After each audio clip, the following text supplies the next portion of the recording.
What's poppin', people? It's your boy Zero, aka Black Noski Daniel, and today we are here with what I know is going to be a very, very crazy fucking episode. Now, again, the shit's gonna be on Patreon first. It does take me a little bit more time to edit it for YouTube, so just know that if you want to watch it uncut, uncensored, unedited, just raw reaction, go to the Patreon first. Link is in the description below. It's free. Yeah, so today's episode, wait, I didn't even look at the name of the episode. Oh, okay, so it is called Murder is a Habit. Okay. All right, so I already know that we're about to get some crazy shit in this episode, so like, I'm not gonna hold y'all. I'm bricked up. You're bricked up.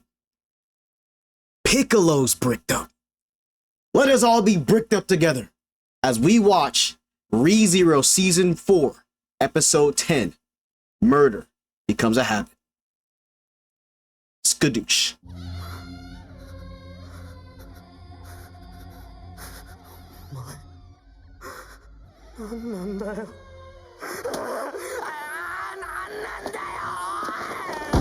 Yeah, that would be really fucking. Jesus Christ. Damn.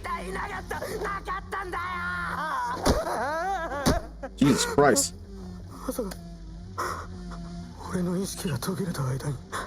Did Subaru Natsuki return while I was blacked out? That's interesting.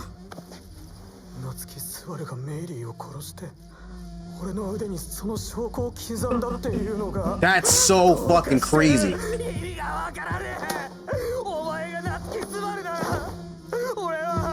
Then who am I? Oh my god, that fucking foreshadowing is crazy.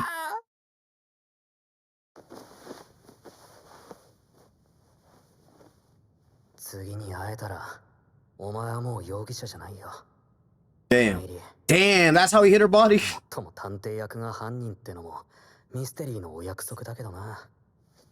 So in this state, he kind of seems like he's going to return by death again.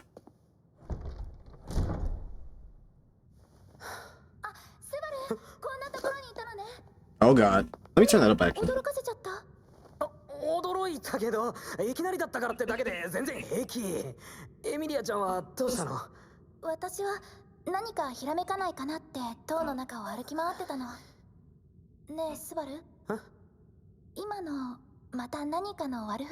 Another bad joke, calling her Amelia Chan or Chance.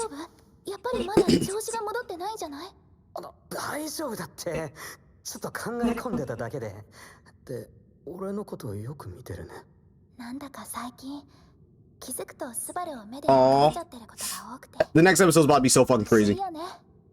It's not like this.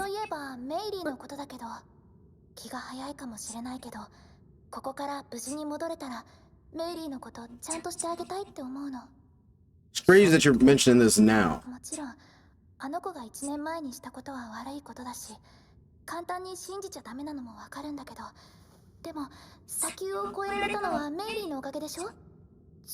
Fair.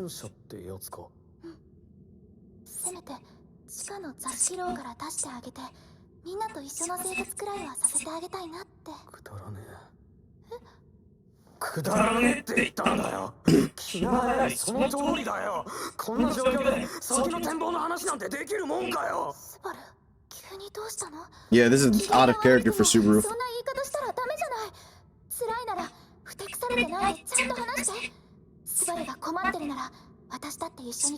And this is the, oh my god, this oof.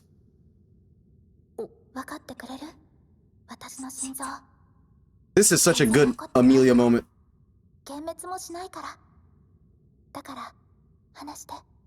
And this is a callback to like season 1 and season 2 kinda.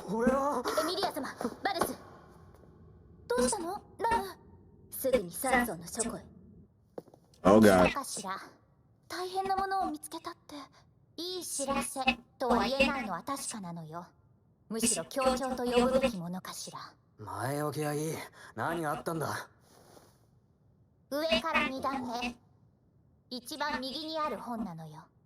And that's a short book. But he can't read it.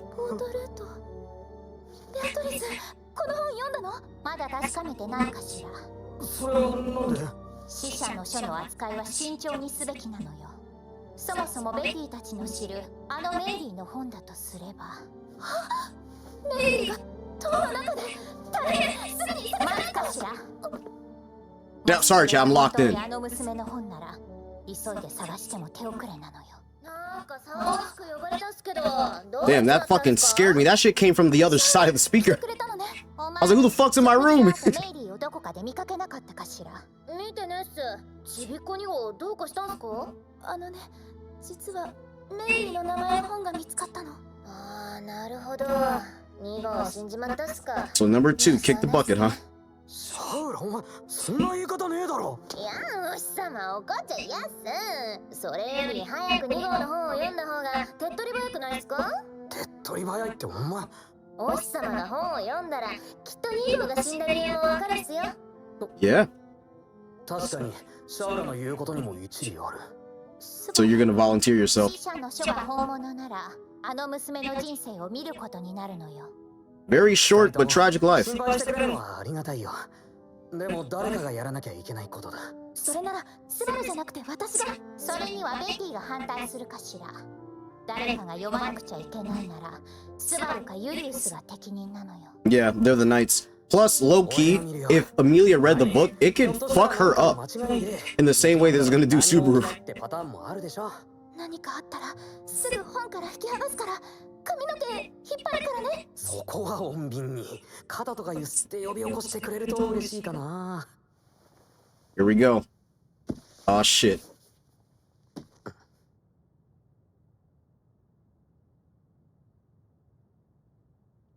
And I know some people are like, we're saying that like they kind of wish the episode was her name chapter, like it was titled her name chapter instead of murder as a habit. But I think like if they do her story, hold on. 女は何も持っていなかった。周りには誰もいなかった。暗い黒い森。I was mainly like 13. 女はただ一人でいた。言葉を知らないから嘆き方など知らない。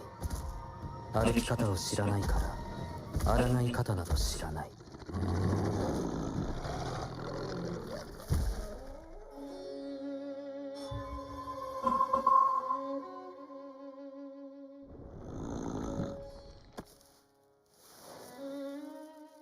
This almost paints like the mobbies in like a kind of cuter light. 女は何も得ないまま。Oh yeah. 獣の牙にかかって命を終えるはずだった。Man, that's how big she was back then? Oh, brought her back to the den. Oh shit. Damn, that's how damn she was moving like that.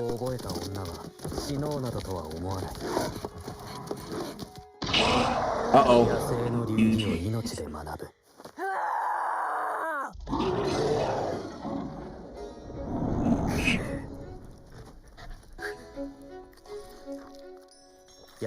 Her backstory is actually so cool. I mean, it's not cool. She's basically N from like, okay, I'm gonna talk about this later, but she's basically my favorite character from video games. Oh, Elsa.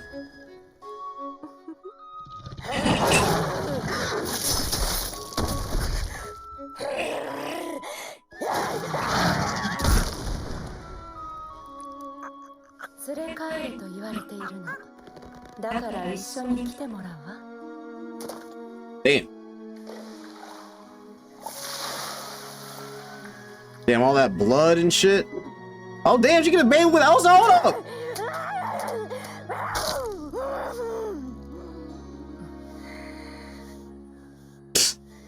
That's a good way to censor it.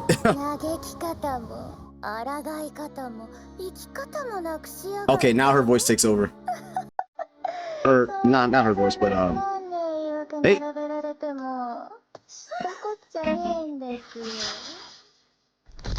Oh my god.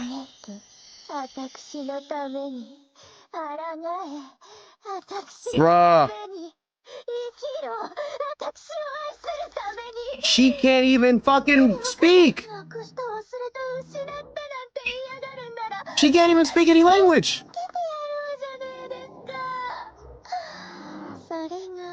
母親の務めってもんですからね。 Damn. He kind of looks like Typod in this shot. あの人の言いなりになるのはやめなさい。私以外きっと命がいくつあっても足りなくなってしまうでしょうから。肉。ありがとう。 Hey, wait, was that Apple dude? I just realized. 憎い。 Damn, just like that. Yeah, was that Kodaman? I mean, yeah, fucking shut up. Did she hit 肉親 him? とは一体何なのか。悲しい。 I mean, like with the way that she lived, like in the 悲 forest, しい。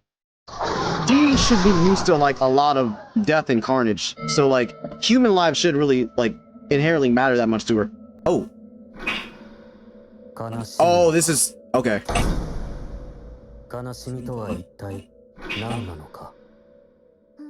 ただ流され何かを模倣して生きてきた女には本物の Oh, 感 that's 情が right. わから He did make her an Elsa エ figure ルザ or を失 toy. った今、女は誰を模倣し何を規範に生きればいいのか。いっそしつけと称して母が女に死ねと命じてくれたりすればその通りに。それは嫌よ。 The goat, the motherfucking goat. 答えが知りたいわ。 Oh, it's gonna show it now.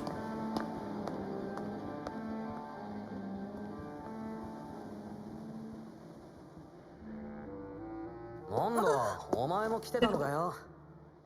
俺もちょっと探したい本があってな。 So this is what happened when Subaru went up after talking to Ram. 何をしていたのか見られた、知られた、気づかれた。見られたくなかった、知られたくなかった。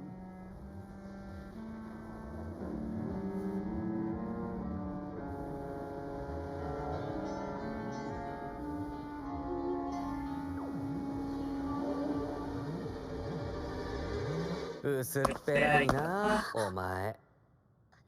The こびるなよ、気持ち悪い。誰もお前にそんなこと望んじゃいないさ。すまし顔するなよ、お人形。自分の胸の奥の本当の望みも聞こえねえか。本当の望み。望みに耳を傾け。 ooh, I love そう this. すれば少しは自分ってもんが見えてくる。やりたいこともはっきりわかる。自分がやりたいこと。望み。それは。その顔いいね、味わい深い。自分の望みが分かったらもっとらしく動けよ。お前の退屈な悩みもつまらない苦しみも俺が覚えててやる。I love this. I love this. Oh, okay. I don't like how she blushed like that. 昨日の夜の話だけど。 She was on some weird shit, but like いいのかしら。 face change. ここじゃなんだな、場所を変えよう。 Oh my god. 悪いな、メイリー。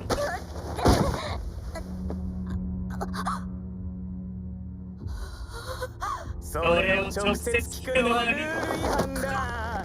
結局何ができたのか。 Yo. あの森で一人だった頃から何もできない。 Oh my goodness. 意味なんてなく殺される、殺される、殺される。 Dude, this is so fucking well done. Holy shit, that was so fucking good.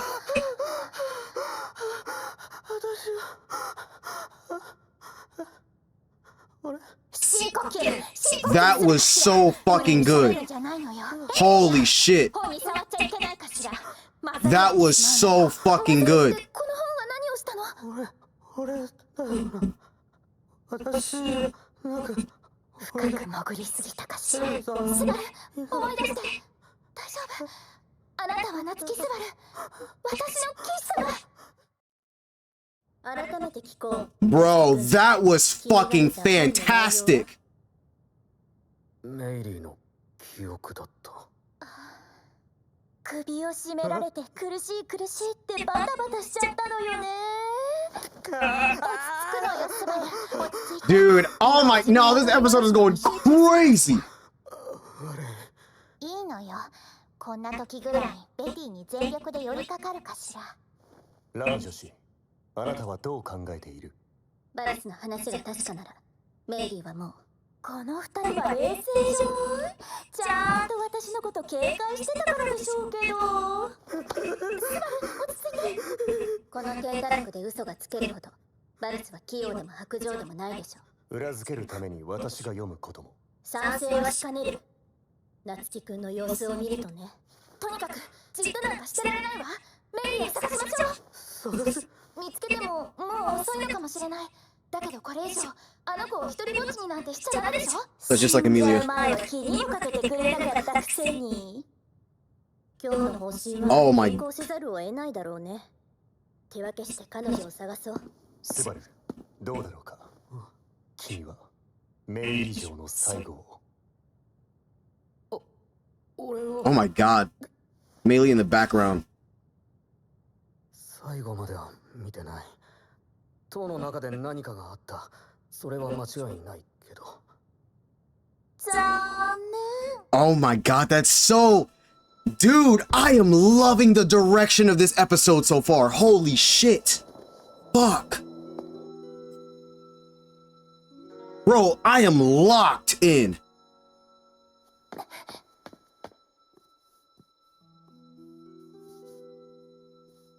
それでお前はどうするつもりなのよ。アシスか？おしさま。なんだ？アシはちびっこ2号を探すべきっすか？それともお兄さんと私の関係を知ってるみたいに聞こえない？ Interesting. メイリーを頼む。了解っす。おしさまのお望みならアシは何でも栄養殺す。ちゃんと分かったっすからね。 Yeah, Charlotte's not dumb.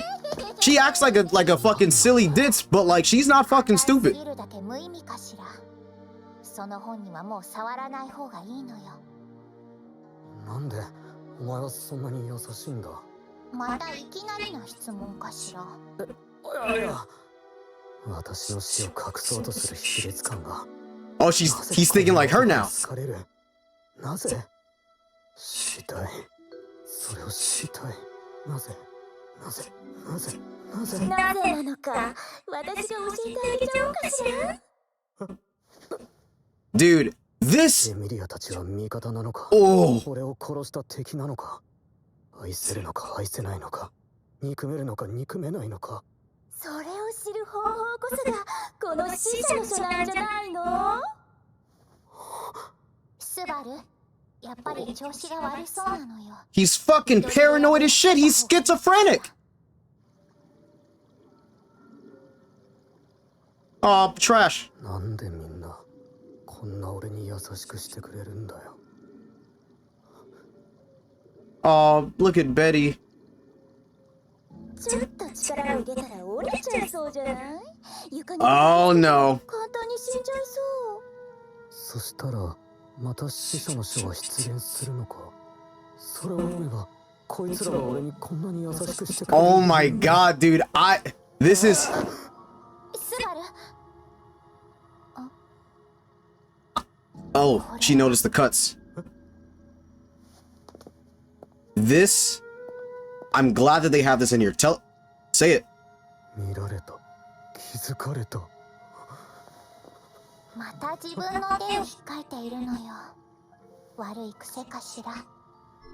Healing the evidence. Because Subaru self-harms. つまんないのよ。 And that's a very... At this point, like, it should be a well-known thing that Subaru, like, he, like, you know, does inappropriate things to himself. Murder is a habit. Oh, name drop. But like Beatrice is used to Subaru self-harming, and I'll talk about that later. 次に問題が起きた時も同じように誰かを殺して解決しようとするっていう。その名探偵さんのことは知らないけど、そういうことよ。Dude, she's living like 抜けないの。habits are hard to shake. Dude, this episode is so fucking fire. 入ることのできる部屋は一通り見て回ったわ。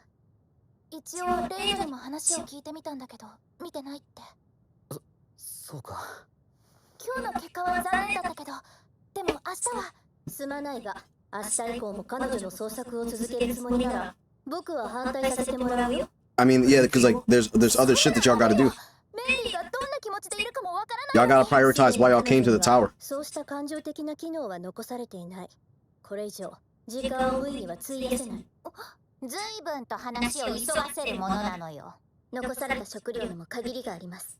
アナスタシア様、今は中身が違っていますが、おっしゃることには一理あるかと。I like how split the room is. Oh my god, dude. One girl, one boy. That's just like, oh my god. I'm gonna cry at the last episode. だから1秒でも早く塔を攻略し、アナに体を返してあげたい。わかったわ。スバルもそれでいい？ああ。メイリーも俺たちが足踏みするのを望まないと思う。お兄さんったら素敵だわ。全然自分でも信じてないくせに。Oh my god, that shot.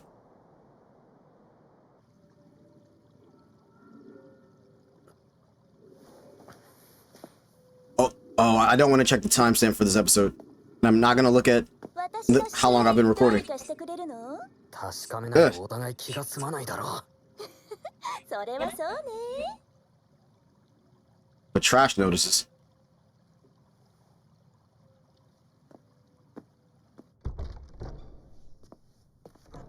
Oh shit.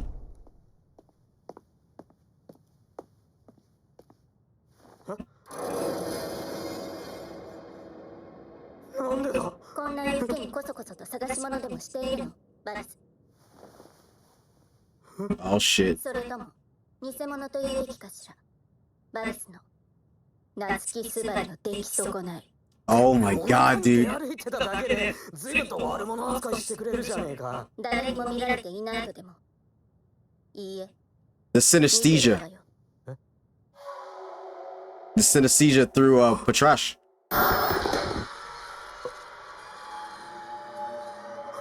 Yep. Ooh, the sound design goes nasty. Oh, are you gonna try and kill? Murder becomes a habit. 殺人は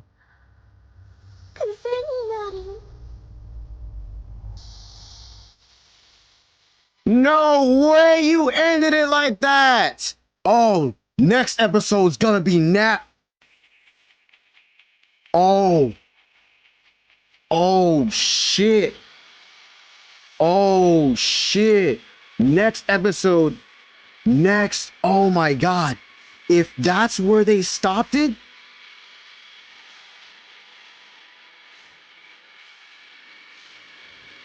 Episode 11 is going to be a fucking movie.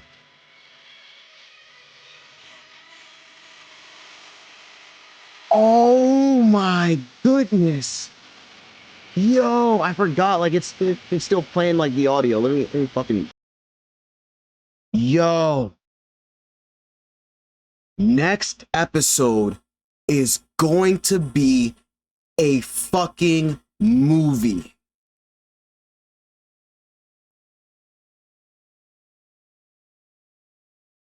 This episode almost felt short.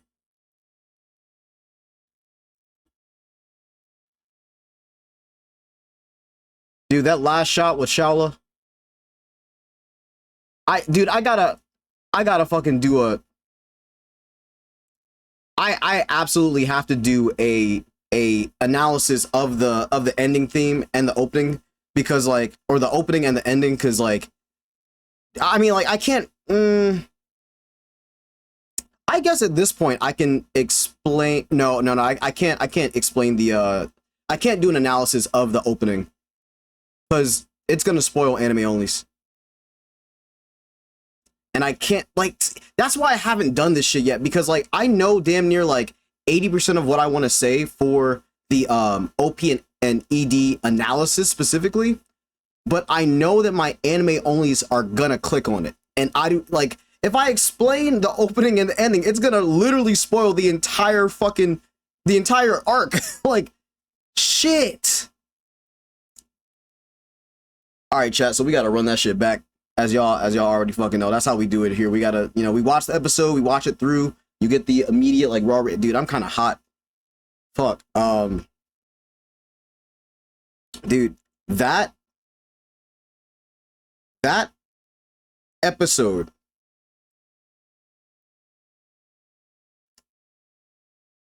I give it like a 9.4, 9.5. That was phenomenal, dude. I absolutely love the direction. Oh, can't I up the speed a little bit? Let me see. Oh.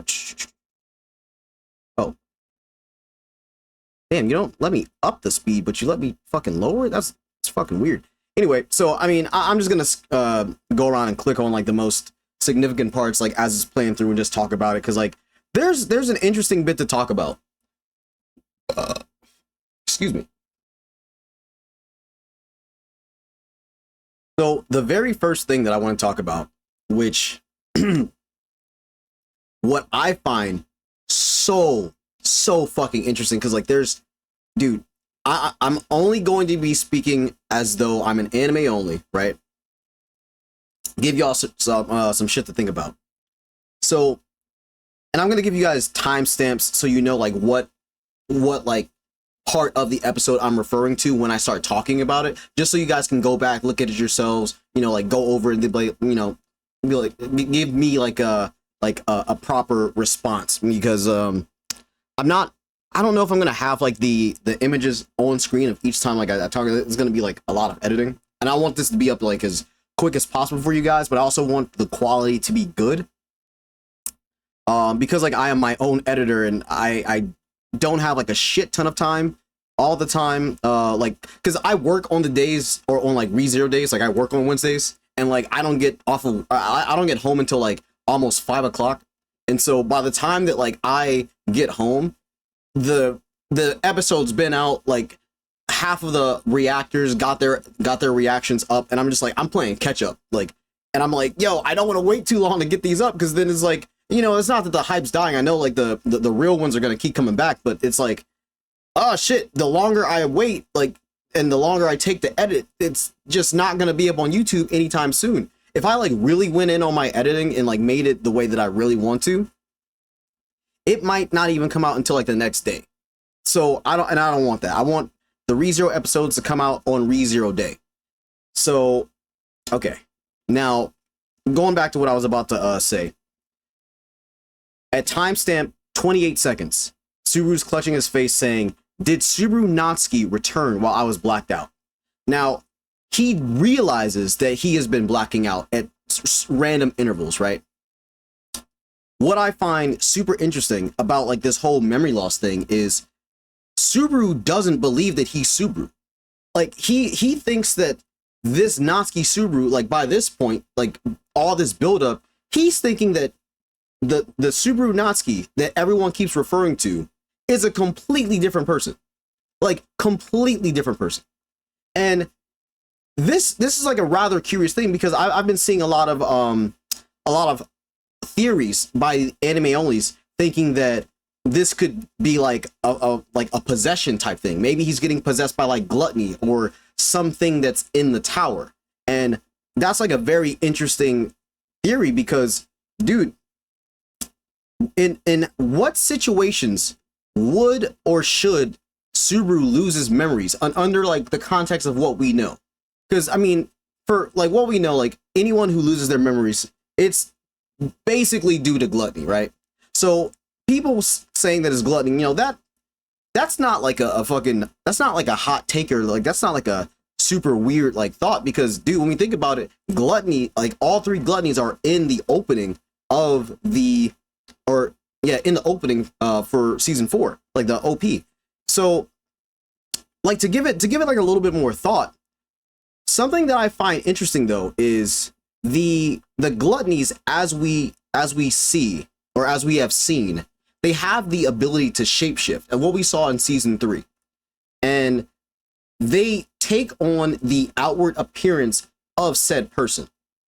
So it's very possible that somehow one of the gluttonies turned into Subaru and hid the real Subaru. Maybe the real Subaru is somewhere else, or maybe still inside. But like, if we're gonna go off of like the most popular theory that I've been seeing right now from the anime onlys, is that either this is the real Subaru and got possessed by gluttony, or Subaru is, or this Subaru is a fake, but like the real Subaru is somewhere inside.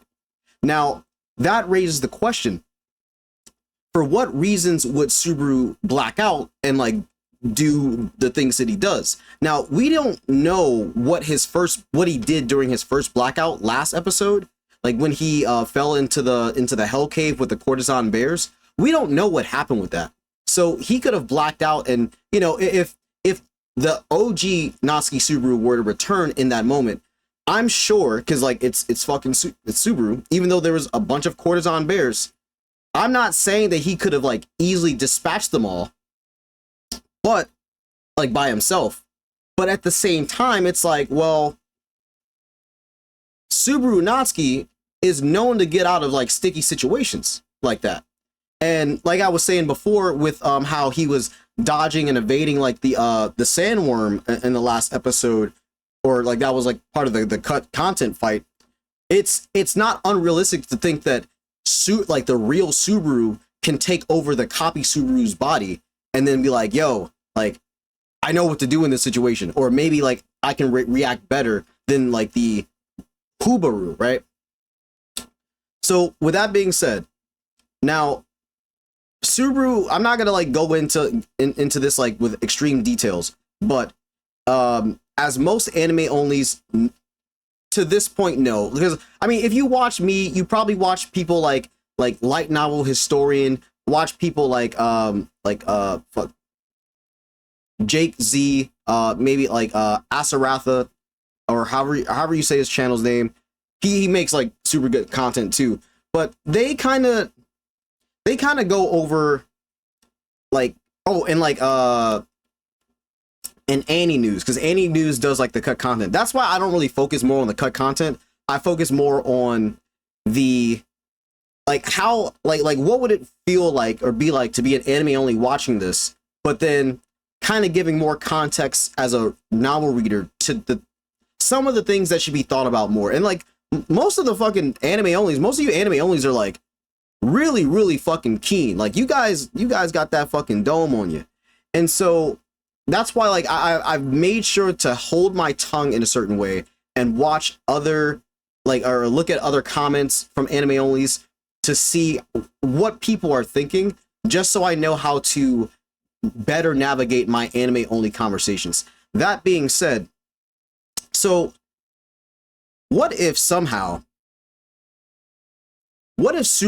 like the real Subaru, is trapped inside of like a gluttony's fake body, or fake version body of him, and he's doing things to like when the fake, let's say this current Subaru is fake, right? And then the real Subaru is inside him. What if now that like the fake Subaru, potentially fake Subaru, knows about Return by Death, the real Subaru who's on the inside just uses his oh shit, I can't say that yet, but like he uses forces to override the conscious of the body that he's in, and takes over and does something to force a terrible outcome so he can return by death and eventually keep looping to get his body back somehow. I don't know. I mean I do know, but like I think that's that would be an interesting theory, because why else would Subaru write Natsuki Subaru was here on his arm? Because there's no way that Meili could have done it, because Meili doesn't know Japanese.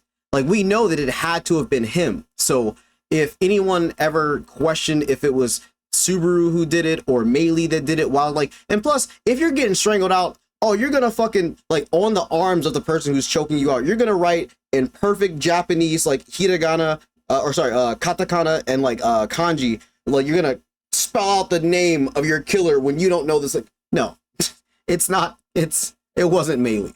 Clearly, Subaru etched this shit in to his skin of his own volition, or himself, because he's the only person in the fucking tower that knows Japanese. That being said, what if Subaru is the one who's inducing these blackouts, like the real Subaru? What would that mean? And what would be the trigger? And obviously, like, we see part of like what the trigger was later, and that was like a nice little yap for just like that opening segment. But I did want to bring up that theory, like that idea, because it's very interesting. And oh my goodness, dude, this episode, bro, the direction that this episode took, the fucking art and animation, dude, come on, bro. This shit was going fucking crazy. So like right now I'm at timestamp 45 where Subaru is like, who am I?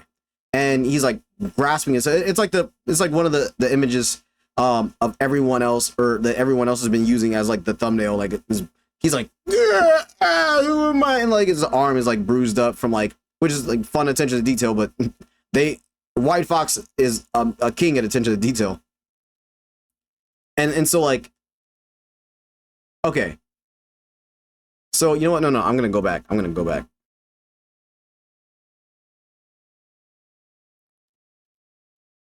So when he, like, at timestamp like 34, he said in quotations, Subaru Natsuki killed Meili, meaning like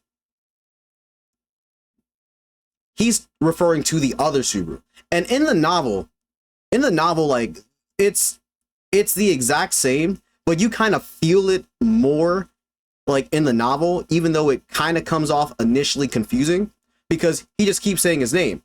It's like if I were to refer to myself in third person, excuse me, like while I'm speaking, it sound weird. But if I'm writing it out and I put like the parentheses, you're like, oh, so you're referring to like this name, but like, sure, I'm not saying me, but I'm saying my name, like as a separate entity. So if someone were to be like, do you like apples? And like in a text, and I can text them back saying parentheses 0 and parentheses likes apples. But it's like, well, I mean, that is your name, but like, why are you making it seem like it's a different person than you? Like it's you, right? So I think that's really fucking interesting. And in timestamp 35 seconds, goes on to say, and carve the proof of that into my arm. And he's like, yeah, nothing is making fucking sense. If you're Subaru Natsuki, then who am I? And like, that's what's fucking insane, because like, look, the most popular theory right now is that this is Gluttony. But like, if Gluttony, let's say, like, turned into Subaru, first of all, how could they turn into Subaru without at least like eating his memories?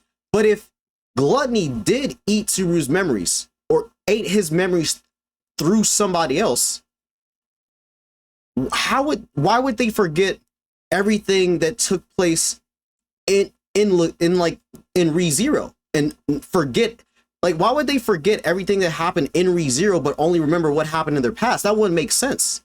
So I'm like proposing like another idea.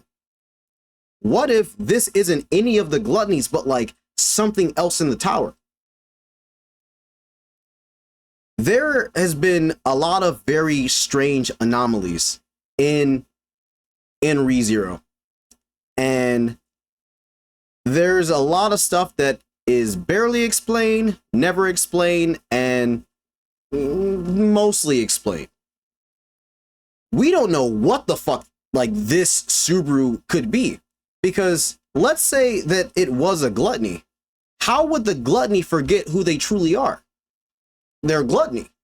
Like, how could something like that happen if it's gluttony when they have probably eaten fucking hundreds of thousands of like names and memories, and now that they eat Subarus potentially, they're forgetting who they are? I don't know about all that. That sounds a little bit too weird, especially since like there's 3 of them. Like, I don't know if this is, you know what, I'm gonna hold back on saying something, but just because like I do not think that this has been, has this been, no, this has not been, this has not been shared. Okay, you know what, okay. So I'm not gonna say what I was gonna say, but for my novel readers, I'm going to give you a hint of what I'm talking about just so I don't spoil shit. But I'm pretty sure that the connection between the gluttony trio has not been explained, that is similar to the Oni duo that we know of. And that's, I know you're gonna know what I'm talking about based on just me saying that. I don't think that thing has been mentioned in the anime, so I don't want to mention it, because I think that would complicate things if I just were to say it, because I'm pretty sure that's gonna be a bigger reveal for later this season. No, like when we find out about like how their abilities work. But I digress. Okay, but him saying like, if when he blacked out that was Natsuki Subaru, then who the fuck am I? Oh my god, this shit is fucking peak writing and storytelling. Fucking Christ. And who are you? Dude. That was the part that got me. It's like, oh my god, this shit is so peak. Oh my god, dude. Y'all, anime onlys, y'all gotta lock in. Oh my god, y'all gotta lock in.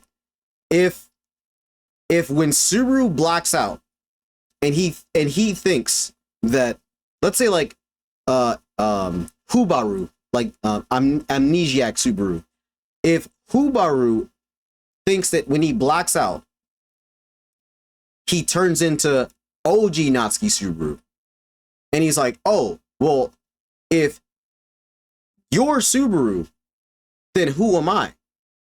But then he was like, and who are you? Who was he talking to? Who was he talking to when he said that? Who was he referring to when he said that?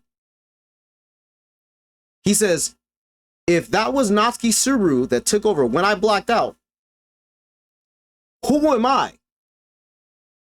And who are you? Is he referring to Natsuki Subaru?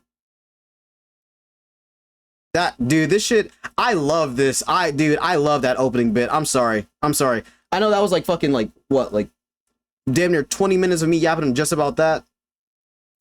Okay, right now, like, he's hiding the body at like timestamp like 1 minute, and that shit looks fucking crude as shit.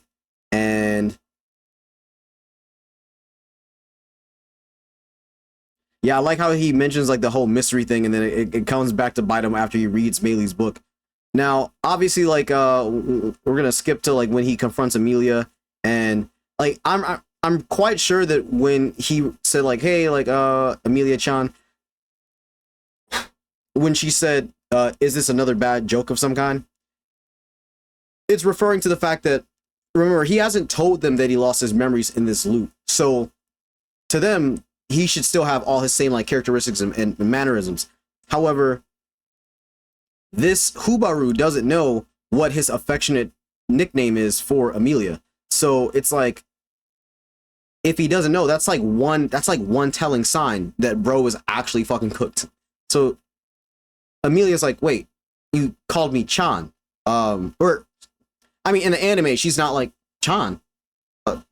Wait, is this like a joke? And that's how you know that Subaru and Amelia's relationship has come incredibly far in the past like 4 seasons. I mean, say what you will about Amelia, she's not my favorite like female character in the series. Like we all know who like my best girl is. Look. But there are also some other strong contenders, but I mean like Amelia's up there. Like she's definitely like up there. I think she's like maybe like top 5 for me, but it's just that like she's a little too retarded. I'm not gonna lie, dude. Like Amelia, like dude, okay, side rant. She like her actual age is 115, right?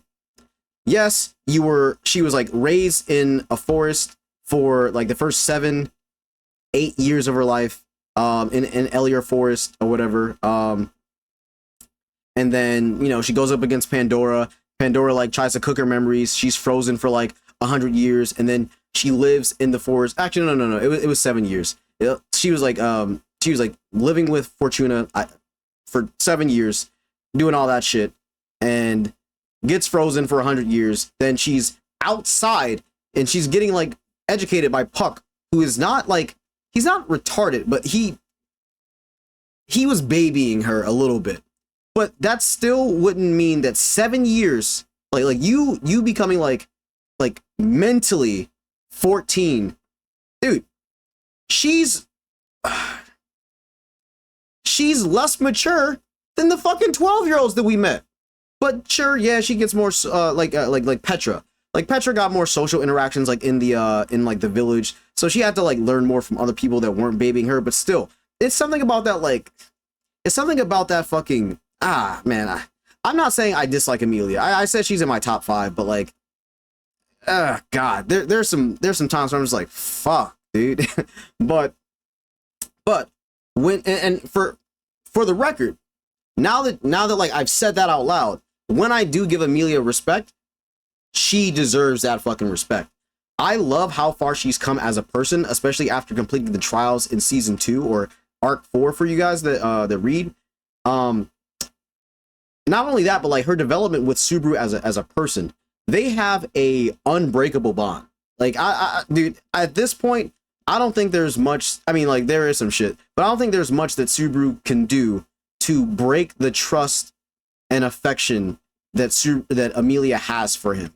So when she's going on to say stuff like, you know, you shouldn't like feel like this burden alone, like if you feel like a burden, or if you feel like a certain type of way, if you want to talk, like I'm always here. Like she's being doting, but it's also like genuine and natural. And sure, she would be like this with other people, but when like she said like lately I often catch myself watching you without even realizing it, and like she doesn't realize what love truly is. So when Subaru kept saying like, yeah, I love you, you know, Amelia never had romantic love before. So the fact that she's grown to the point where she can perceive romantic love but she doesn't understand it is very strong. That's very strong storytelling and like characterization for Amelia, and I love it. So this version of Subaru, not even knowing that, because like he doesn't know what their relationship is. He's like feigning, you know, he's feigning like he does, but he's not acting like he knows what their relationship is.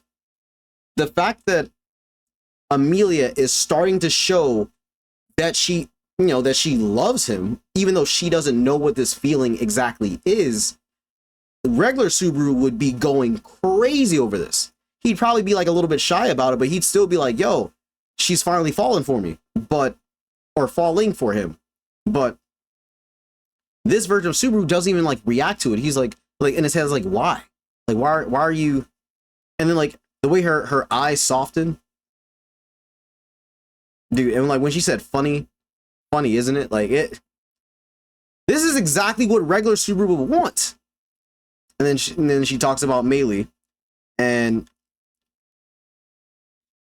Amelia has always been one to think about other people and like their thoughts, wishes, and feel like, bro, I'm gonna be so mad if Amelia ends up actually becoming Satella, and the only way to, you know what, no, I gotta, damn it, I keep spoiling shit that I'm gonna talk about in my theory video, but I don't want to say it, but like, okay, all right, I can't say it in these reactions, because then I'm not gonna be able to make the video, like, because I'm trying to write a mini script for it.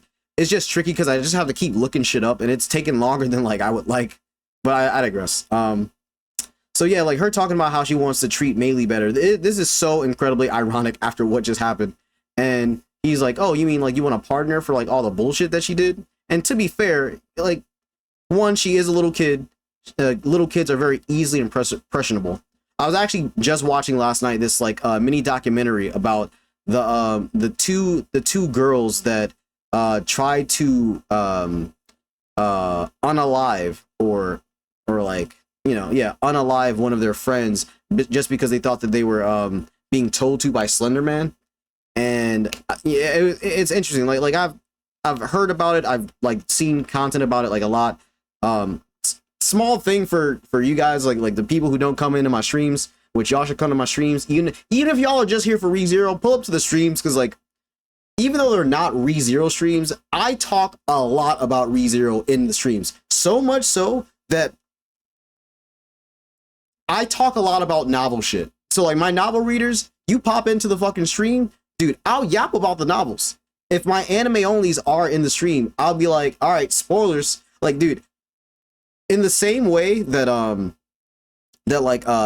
Ellen Historian does his streams, like when he's like talking about ReZero shit or potentially spoilers, that's literally how I am in my streams when I'm just gaming. But, and because like we have a few ReZero people that pop into the chat, and they'll just want to talk about either like the anime or the novel, and I'll fucking, dude, I'll be playing the game, but we'll only be talking about ReZero. So if y'all didn't know, now you fucking know. Pull up to the streams, like, because the streams be kind of, you know, like they be going like for what it is, but y'all do not realize I talk a lot about ReZero in my streams, and I also like let you guys know what I got playing, like more so than like when I post in the Discord. But I digress. So anyway, it's incredibly ironic that she's talking about, you know, pardoning Meili and stuff, and this is like very true to Amelia's character. And if Subaru were to really kind of like lock in, or Hubaru, he would see that a lot of these people are showing like their true colors. Like not a lot of them are really holding anything back. They're just doing what they, you know, what they know to do. And if Subaru is so confused about who like the original Natsuki Subaru is, it's like, yes, I get that you would wanna know what they see in you just to be sure. But at this point, you know, like before we get to reading Meili's Book of the Dead, I mean, how else would you know if you're like an amnesiac? So I keep shaking my fucking desk. But let's see, I'm gonna play that. And then Subaru kind of getting angry and saying like, no, we shouldn't fucking pardon her, like even if she lives in the fucking basement cell, like in the mansion. Like that is another thing that's unrealistic, or sorry, uncharacteristic of Subaru, especially for him to get so like heated about it, which I'm sure Amelia notices, but at this point she doesn't question Subaru. Like she doesn't doubt or question Subaru. Like she's like, Subaru is her most loyal like comrade. He's her knight. So I mean, at this point they're obviously like closest to being best friends / like lovers, but there's more steps for Amelia to understand what that type of stuff means. And her saying like she won't be disillusioned, so talk to me. Like this is very reminiscent of how like in season 1 when Subaru had like a lot on his mind when he was going through through arc 2, going through like the mansion deaths, and it was kind of ad nauseum, and he just couldn't figure anything out. He was at his breaking point. She could tell that bro was like unwell, like that he was fucking cooked. And again, I love in arc 6 how many references there are to the prior arcs. This is quite literally showing you the culmination of just how strong Subaru became. So many people will say that, yes, Subaru, like, he doesn't get, like, you know, that strong over the course of the series. That's fucking bullshit. Yes, he fucking does. He may not get that much physically stronger, but he starts to gain new abilities. He gains more like friendships and relationships. He gains more confidence and he gets more love for himself. And all of these things culminate into just like the Subaru that we know now. But if we were to take season 1 Subaru, like first episode Subaru, like arc 1, frame 1, chapter 1 Subaru, and toss him into to the arc that has all of the most crucial and significant development moments manifest from each and every arc that came before, but multiplied by a fucking 1,000 with no memories. Yeah, this is the best fucking arc. And we're gonna partially see, I mean, like, we've already seen why. Like, this, dude, this ReZero has been on a generational run for, like, arc 4. Oh my goodness. Like, oh my goodness. Alright, so, something, something to yap about regarding, timestamp 3 minutes and 19 seconds. So, after Amelia kind of says how she feels regarding bro, he's about to say something, right? We don't know what he could have possibly been trying to say in this moment, but I'll give you some ideas, or give you like some things like to conjecture and think about, and like how it could have gone. So, do you think, let me make sure, hold on, let me make sure that something is okay. All right, yeah, we're good. I had to make sure my mic was still like going. Okay, can I like move these?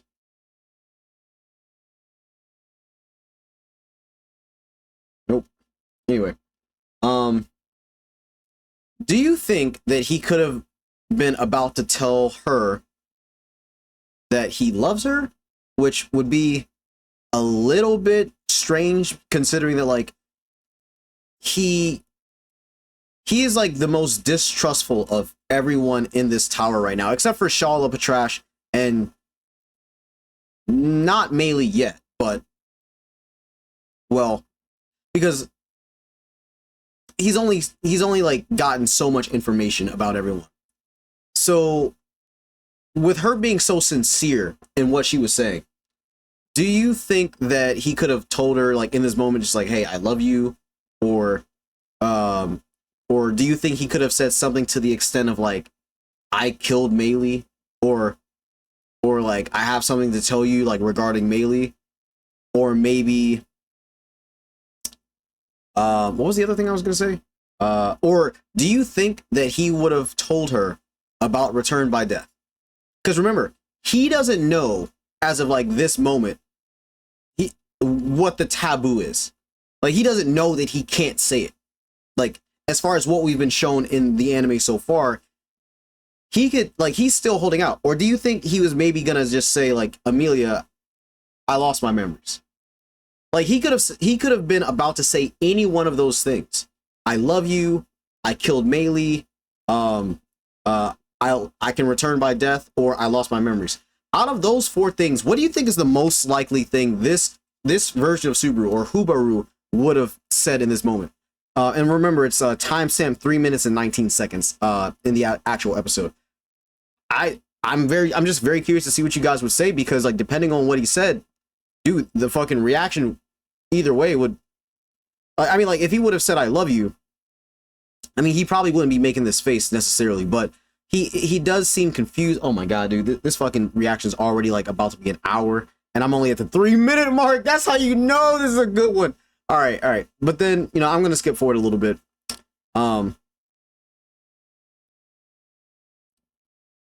Whew. So then Ram pulls up. They get to the library, and they're basically like, "Yo, so Beatrice is like," and she's not even really that. She's like not really that affected, because I'm like, obviously, like, dude, Melee is a fucking assassin that was sent to kill them. No shit, she's not gonna like care that much about it yet. But Subaru's expressions, I'm at timestamp 3 minutes 58 seconds. Like Subaru's expressions. He's so worried because like he's like, oh my god, oh my god, oh my god, are they gonna know? Did anyone read it? Like, do they know I killed her? Like, you know, and it's, or assuming, because like, you know, we're assuming that Natsuki Subaru killed her, but if it wasn't him that did it, but like the other Subaru took over, if we're going off of that theory, then it's like, then would they know that there was like a change in Subaru's character? And you know, they're not supposed, like, it would be ill-advised to just read the book haphazardly without really kind of making a plan for it, because reading these books, from what we saw, like Julius and Subaru didn't even fully read Typhon's book and Baloroy Temaglyph's book, because if they had read their full books, they would have likely been in the same mental state as Subaru, because you're literally consuming the entire life of that person up until when they died from their perspective. So even though initially Subaru was narrating it, like, bro, like very early into it, bro became melee, like, and so, you know, Shala pulls up, and you know, he's like trying to see like who should be the one to read it, and you know, it makes sense that either Julius or Subaru should read it, because they are the knights. They don't want to compromise or potentially fuck up the mental state of the royal candidates that they're trying to protect. Like, I mean, it's like saying you'll take a bullet for your brother. Of course you're going to be the one to take the bullet if someone were to be like, hey, I'm going to shoot one of y'all, or like one of y'all got the option of being shot. And of course, like, the knight is going to take the bullet for the queen or the king. But I digress. So I'm just going to go straight into like her damn it, I'm going to yap about this. Oh my goodness. Hold on.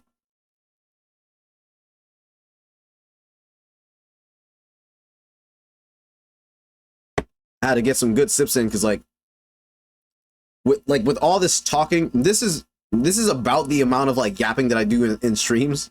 So that is some really thirsty work. So okay, I'm gonna say it right fucking now.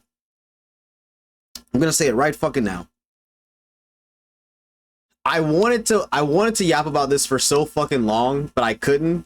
Dude, Meilei's backstory, to a certain extent, is dead ass straight up fucking this. It's just rip of Pokemon Trainer N from Pokemon Black and White and Black 2 White 2. Bro, for those of like my uncultured swine that don't know about, oh shit, damn it, I gotta show y'all now. Hold on, because y'all don't get to see this type of shit like on.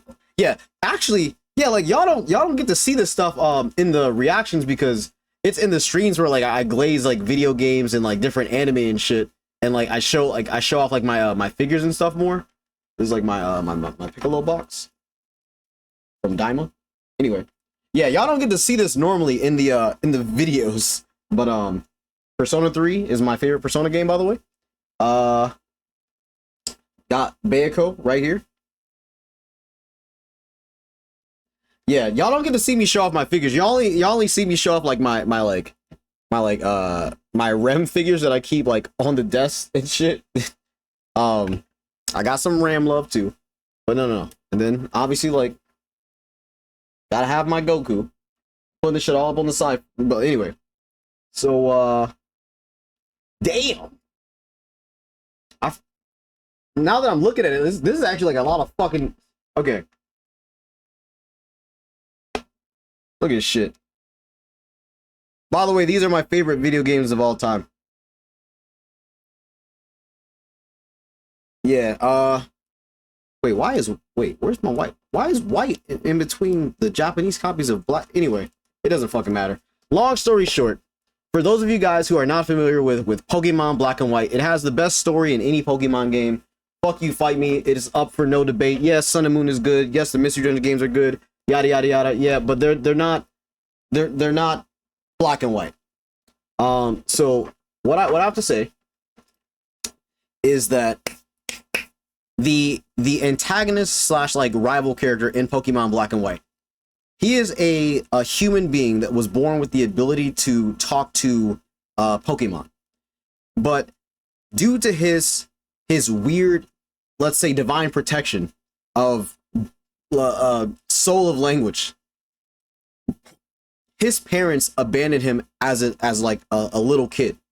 So he was orphaned as a small child and was forced to live with and be raised by Pokemon because he can communicate with them. And Pokemon naturally were drawn to him and liked him. Very, very similar to what we see with Meili. So before she could even fucking form words, she was thrown away.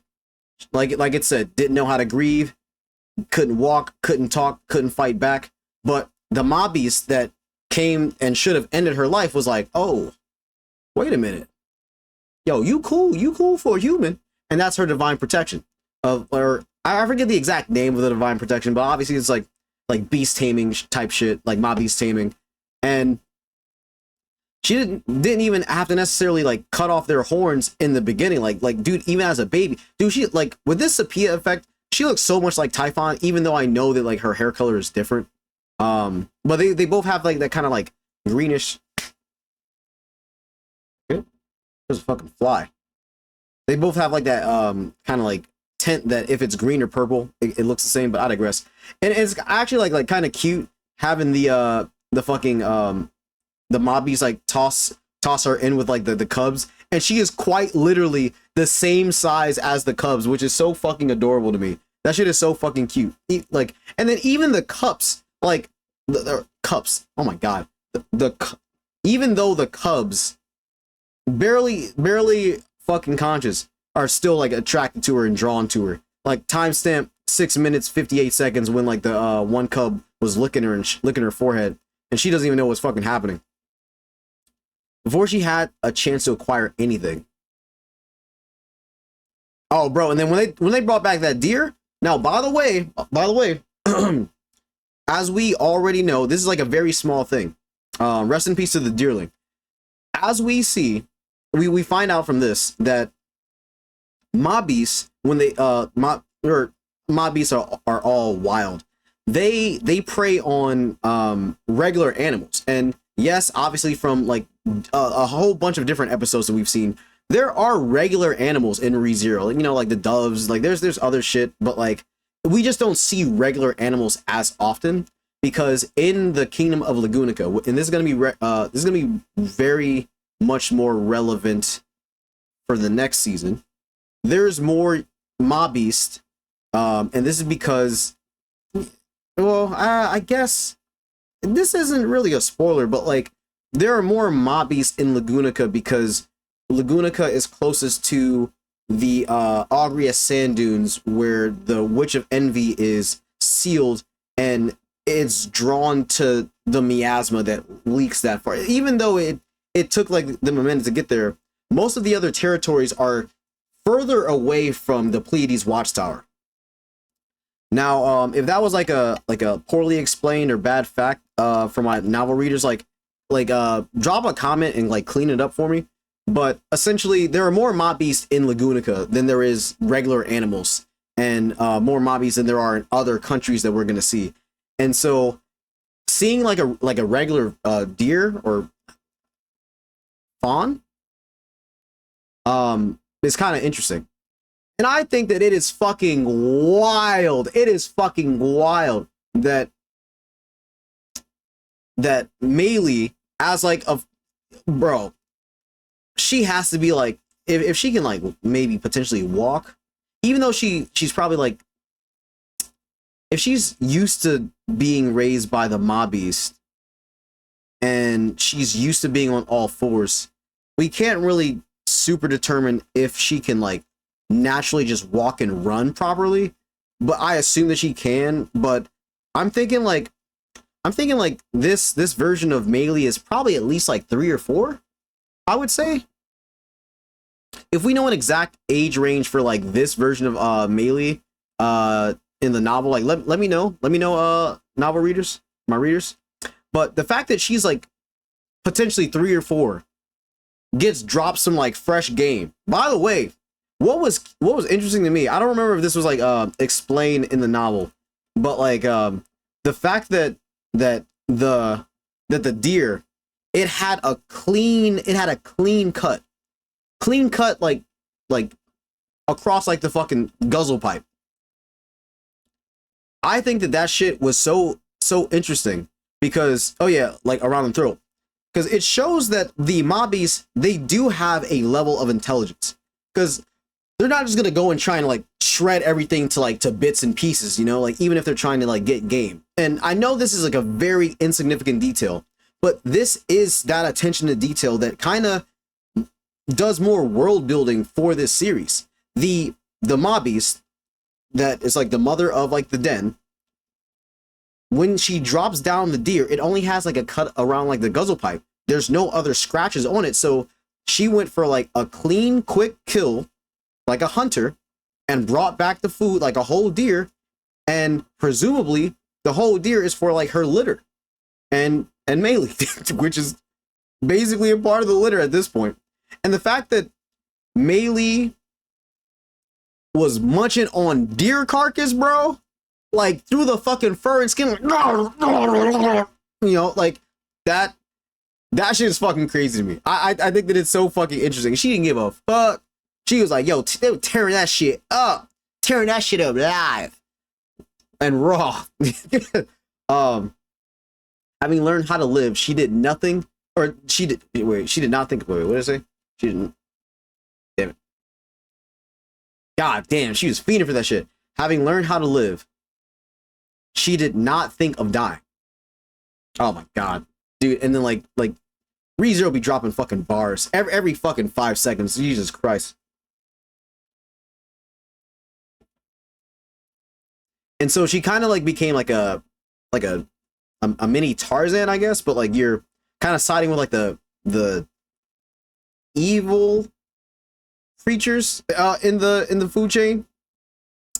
Dude, the scene when she like are with like the slightly older pups, and like I like how the slightly older like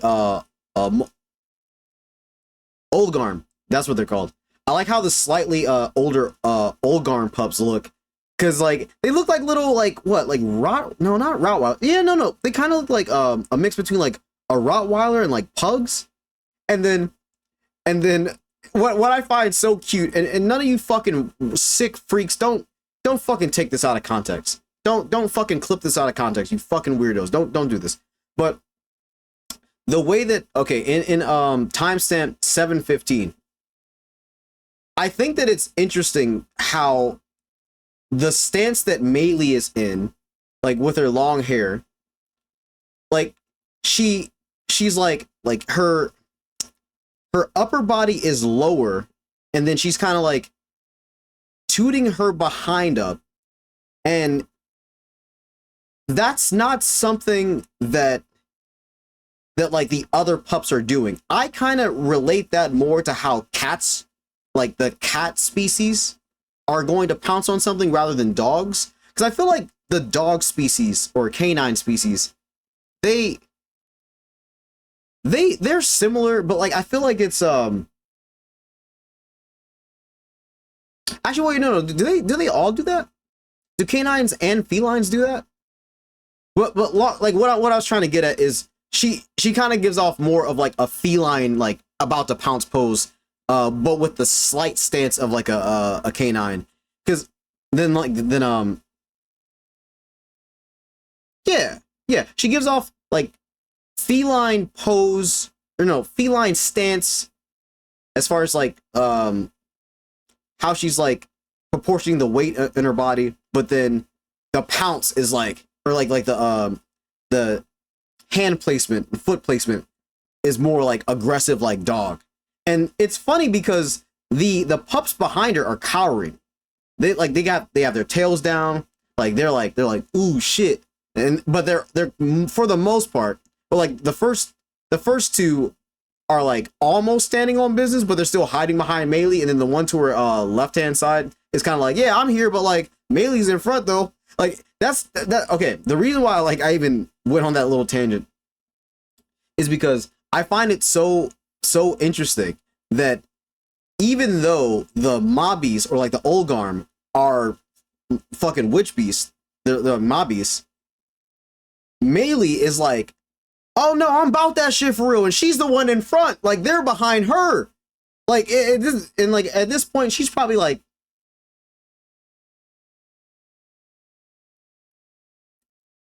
5 or 6. It looks like. 'Cause she looks like she looks like she doesn't look as tall as she does as soon as she gets recruited by Elsa, but that could probably be like around the same time frame. Sorry, like I'm kind of yapping a little bit, but when they're going up against like the fuck, what's it called? Oh, the what's Guilty Lao? Guilty Lao, yeah. When she's going up against the Guilty Lao, she's like a little nervous, but she's ready. She's ready for that fucking work, which kind of goes to show you like the tenacity that she has by being raised by like these animals and shit, or like by these like mobbies. And she low key doesn't really flinch, but like I mean, when the Guilty Lao got in her face, she like kind of took her head back a little bit, but she didn't move. She didn't really flinch. So I'm like, yo, dude, I love this. And like I do like how they've adapted it. I'm gonna yap. Oh my god, oh shit, this might be the longest one. This might be the longest one by far. I gotta make it quick. I'm sorry. But her being able to tame or at least befriend one of, if not the apex predator of the place the forest place that she's in, is fucking ridiculous. Like, being able to, as a maybe 5-6-year-old, not even because you're intimidating, but due to your divine protection, and not even able to like properly speak any language, the arguably like the strongest thing that lives in this fucking forest, the Guilty Lao, is like, oh yeah, no, you're good, you're valid, even though it could slay all of them for free. And then over a period of time, she basically manages to tame everything that's in the forest.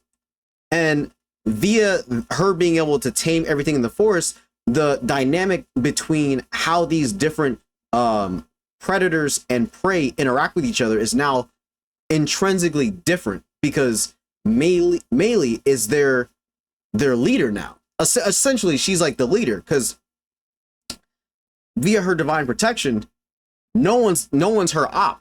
Like, even if she tried to harm them, they're gonna be like, all right, hey, I guess it is what it is, I'll just die. Like, because yeah, that's just like her ability. And so once she became like the queen of the beast, timestamp 7 minutes 34 seconds, that's when like shit kind of went crazy. And so, okay, there was like a dragon drawn carriage, or like a carriage, and then Guilty Lao, everything's getting like fucked up. I think this is like Meili when she's like maybe I mean, I'm not gonna lie, I don't remember how long she like was trained by and with Elsa and Capella, but I'd say maybe by this point she could be 7 or 8 to 10 years old, because when we first get introduced to Meili in season 1, she's around the same age as Petra, which is about 12 years old. But I don't know, dude, age doesn't really like pause. The age in which we meet Meili is not as significant to the plot, but I'm trying to kind of give more context for the amount of time that she was in the forest and grew up with the mob beasts to when she got recruited by Elsa, technically by fucking Lust, and then trained with them. So I'm trying to like get a grasp of the age ranges that she was in the forest and then got scooped, because if you want to be honest, I wouldn't even say that her training with Capella was considered real training. It was more like kind of torture. So what I was trying to get at is how many years with Capella was you know, Meili getting training. Because I think that in the shot where, because like I'm not gonna look shit up, like I just don't remember in this moment, but like I know y'all can correct me in the comments. I think at this point Meili is probably around 8 to 10. I'll say that, because looking at like her she doesn't look too different in length than how she currently looks. But I can't imagine that she was with Capella and Elsa for more than like 2 years. So I'm like, okay, like I'm speculating, like, dude, y'all can let me know in the comments, but like I think that like Meili got scooped by Elsa maybe around like 10 to no, because like being with him for 4 years, I think that would have been like a bit much. Like, yeah, so I think she's probably like around like 9 or 10 when Elsa came, and seeing like, and like to be fair, like her watching Elsa kill all of like her, basically like her family, like her homies, like of course she's gonna like lash out and try and like fuck Elsa up, but you know, dude, no one like really, no one was ready for Elsa the first time that they saw her, except for fucking Lust and Reinhardt.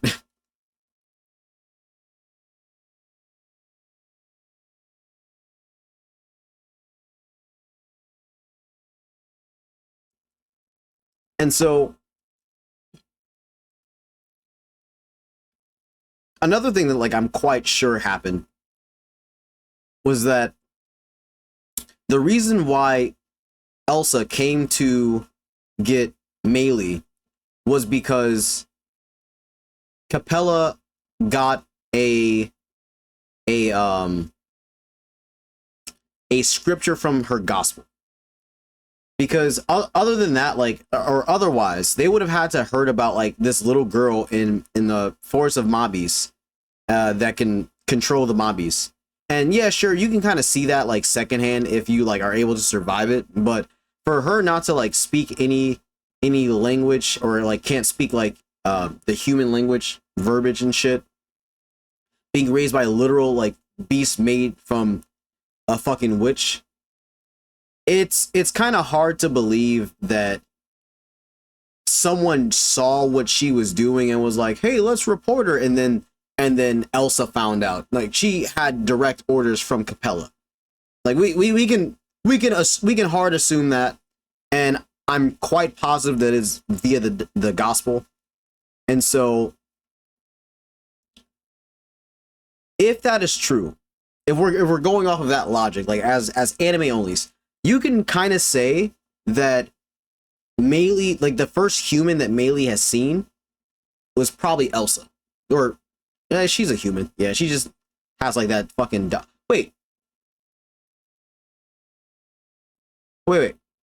Wait, do we know that like wait. Okay. Hold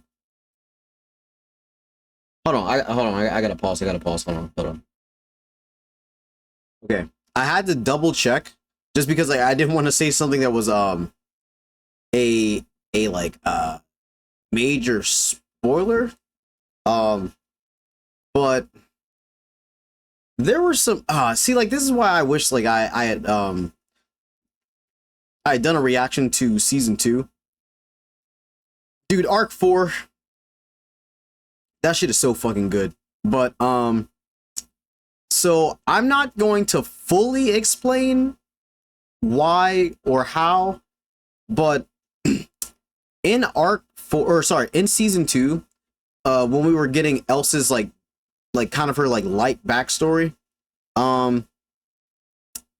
we were supposed to find out what she actually is, and she is what's considered a cursed doll, and she has very she has like the closest thing to immortality that isn't just straight immortality.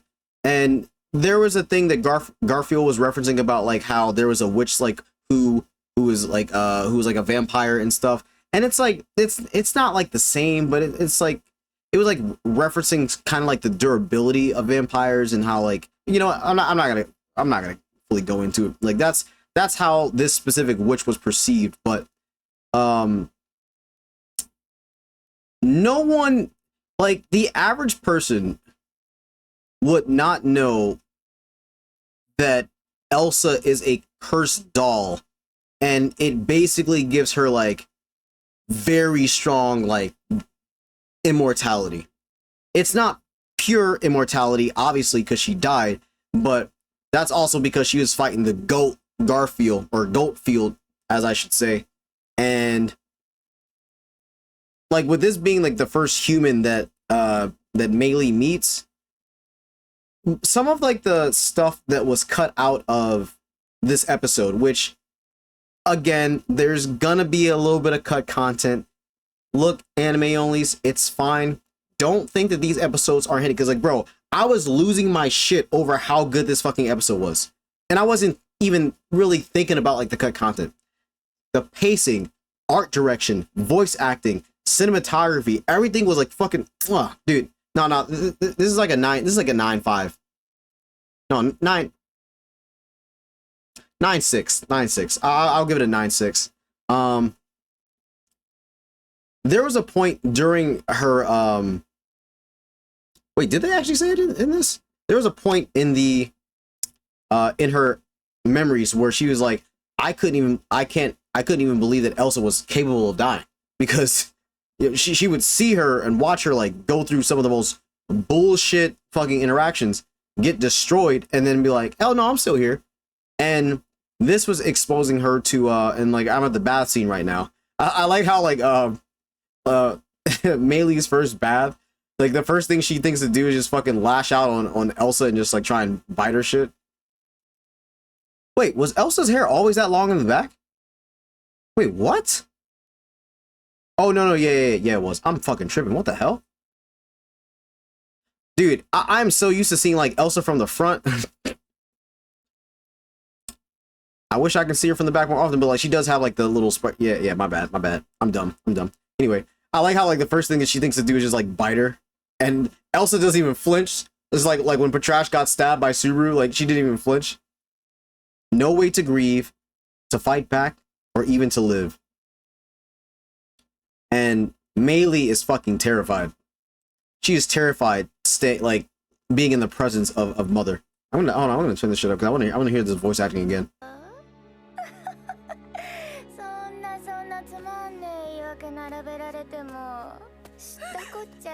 Dude, I really don't care. Dude, this is how fucking heartless. This is how fucking heartless lust is. Jesus Christ. Oh my god, dude. Oh my god. Turning her into a fucking Zada bug is crazy. Dude, and the way that she transformed into the Zada bug was like so, like, dude, the anime, bro. Okay, you know what? I don't hate to say it. But like, this season has been getting carried by like how good the art and animation is. Like the storytelling, the character acting, character writing, the writing in general, the pacing, the plot, everything is peak. But like the fact that they are not censoring shit and they're animating the fuck out of stuff. I was even saying this in season 3. I'm like, dude, they're animating the fuck out of this shit, but they're not censoring it. Yo. Bro, turn her into a Zada bug. Just with like fucking Elsa's titties in the background and her just saying grieve for me. At this point, we don't even know if she fucking knows how to speak like their language. Turn her into this fucking weird ass fish bitch. Look like a damn, what's it called? Timestamp 841. Anglerfish? Is that what they're called? The ones like with the light. I was gonna say like the Pokemon lantern. Dude, fight back for me and live so that you can love me, dude. And what's so interesting about this I'm sorry I keep shaking the fucking camera. Something that I find so interesting about this is because is that when we're looking at the training,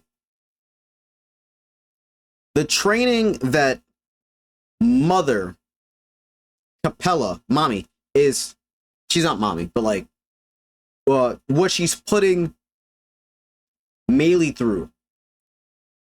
She doesn't give a fuck if she has like the same regenerative capabilities as Elsa. She's like, oh, regular girl? I don't give a fuck. Oh, you don't know shit? I don't give a fuck. Look, I'm gonna take you and I'm gonna mold you into something that I want. And here's where we come back to Pokemon Black and White. back, So, in Pokemon Black and White, after N has been being raised by Pokemon until he's like old enough to walk, old enough to like maybe speak, this random dude who kind of resembles him pulls up to the forest that he lives in. And the animals are all wary of him. But the dude is just like, yo, come with me, child. And so this man, his name is Getsus. He takes N in. That's so weird to say. And he is doing, I mean, Melee doesn't get to stay with her as long. And that's why I was trying to get like I was trying to like rack my brain for how long that she stayed with a literal sociopath / psychopath. That's the same thing that happened with N. He literally got adopted by a literal fucking sociopath and fucking psychopath. And this dude gets this, took him in, manipulated him, and groomed him to be exactly what he wanted him to be, just because he knew that he was going to play a part in his grand master scheme of whatever the fuck he wanted to do. I'm not going to go into it. If you guys haven't played Black and White, play this fucking game. I don't give a fuck what y'all play. JRPGs, fucking Roblox, I don't give a fuck. Play Pokemon Black and White, you fucking freaks. Play it. Best Pokemon game ever made. Then play Black and White too. Anyway, so yeah, he literally gets like, abused and manipulated, and he gets groomed for like over 10 years to become like the perfect specimen of what Getsus wanted. Getting exposed to mistreated and abused Pokemon, and like, yeah, this is how the world is. Like, I'm showing you like all the rough shit, even though like you're a little child. And it's like, damn, he can literally talk to them, and like he'll meet like a fucking like for like my Gen 1ers who don't know what the fuck like any Gen 5 mons are. Bro would meet like a Pikachu, and the Pikachu was like abandoned and abused by like its previous trainer, but like and like talking to N like verbally, like, yeah, so bro used to like break my legs and then heal me and then make me fight like fucking ground types and be like, yeah, oh, you lost? Damn, now you gotta get whipped. Like shit like that, you know? And obviously it's not on the same level of being turned into a random creature and or animal. There's a fucking fly. I get it. Oh, I can't. Oh yeah, I did. Go men for that. But like, she's getting turned into random like creatures and being forced to live as that creature and be forced to survive as that creature. That is like a similar toxic level of training that is just so fucked up. And like, by the way, like she's maybe around like 10, 11 when she's going. Dude, I don't know what it is. I did kill one though. Anyway, yeah, like her being forced to like survive as like these different species, it's, and like her like what she's saying on the outside may not be exactly expressing what she has for her intent of Melee as a character, because ooh, that's another theory that I want to yap about. Oh no, I see you, bitch. Oh, I see you. Yeah.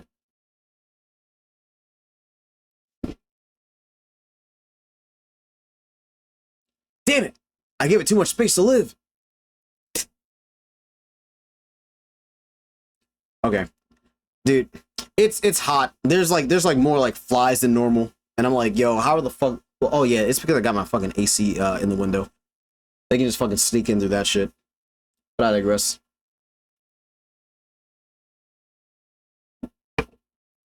But she's essentially grooming her to be what she wants her to be. And I have a fun little theory for you guys.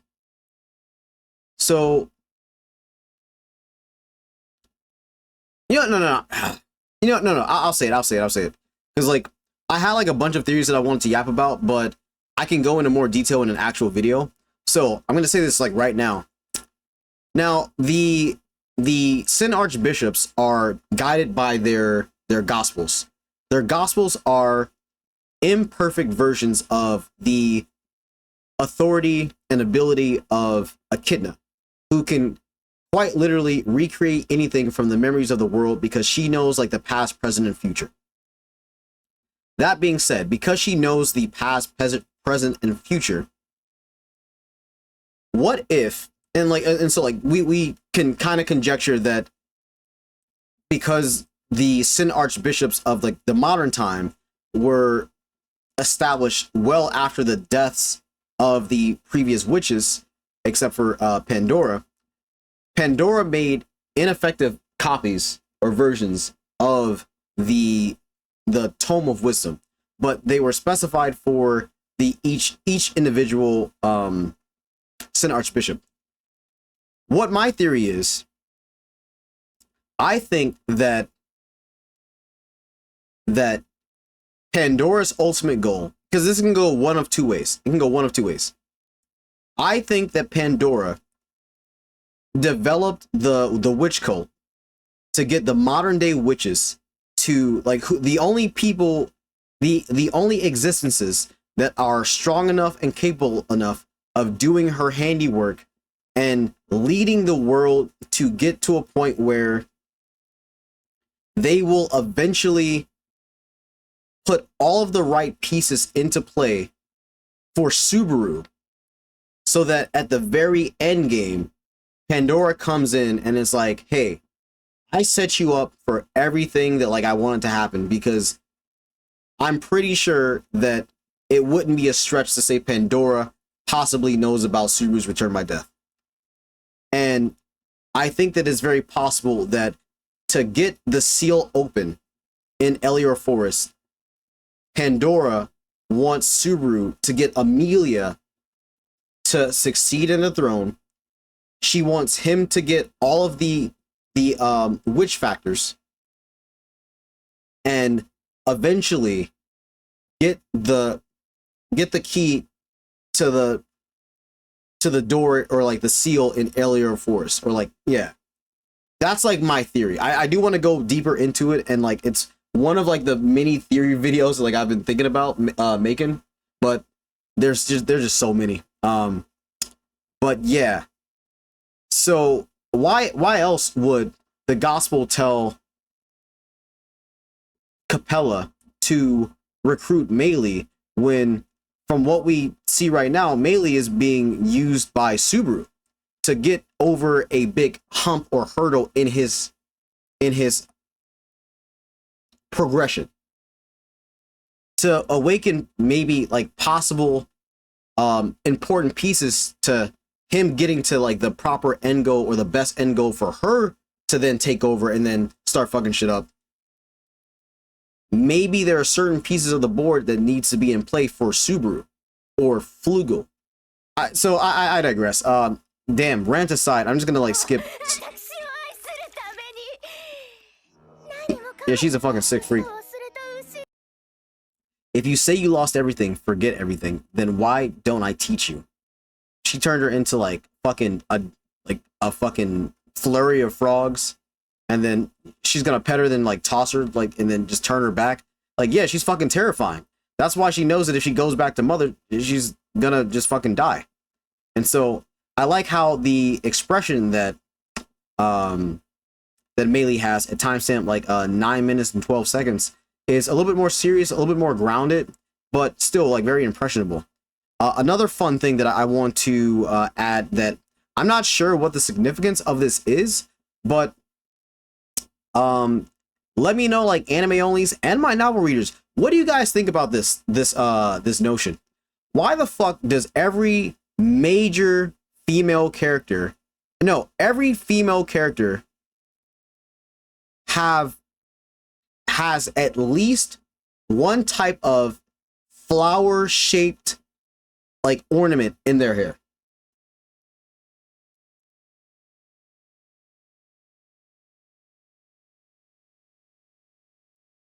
I mean, excluding Petra, but like, why does every female in this series, major female, have some type of like ornament in their hair? And the majority of the women in the series, they have some type of like ornament.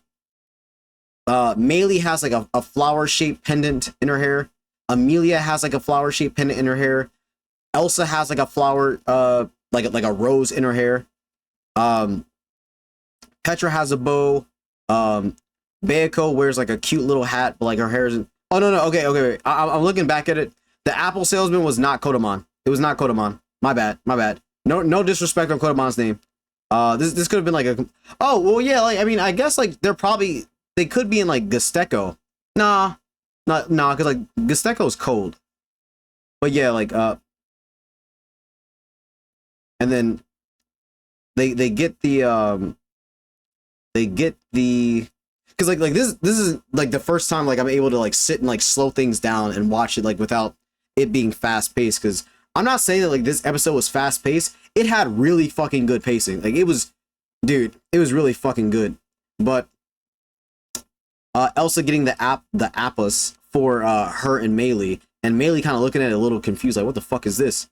And her whole thing about like hate, just like not knowing, like, because like, from the perspective of Meili, like what's so interesting is that, or another thing that's super fucking interesting about this is that this is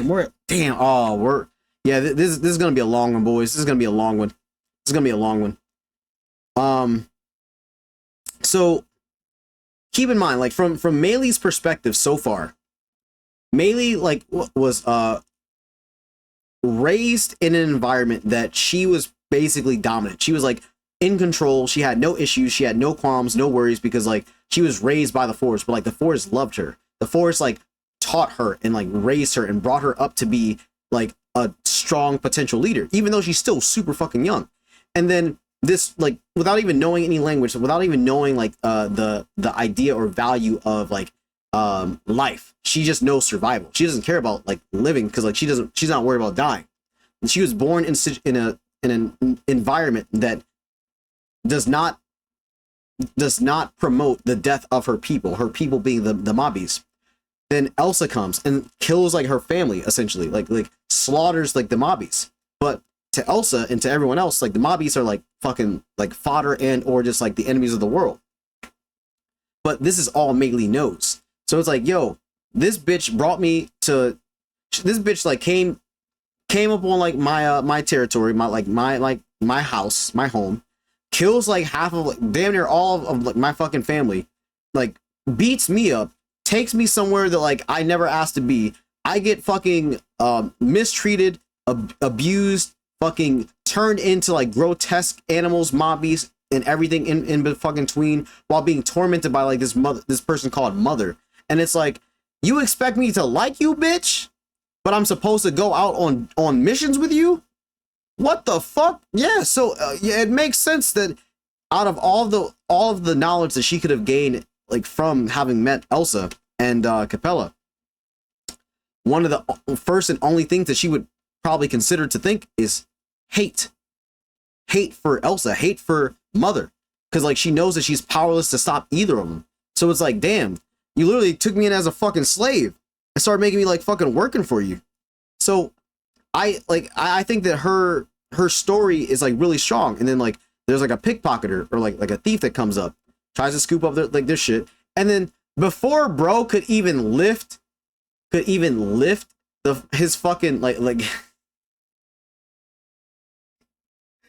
before bro could even lift the bag off the ground, Elsa already snapped up his fucking arm, And that shit was fucking hilarious. And he was like, I only took one bite of my apple, yet you trying to steal my shit. Like, and bro, dude. And then she goes and finishes the job. Did she hate her? Like the face that Elsa or Meili was making while looking at damn, this is gonna be a long video. Oh, because I gotta talk about like fuck. Damn, this is gonna be a long video. Shit.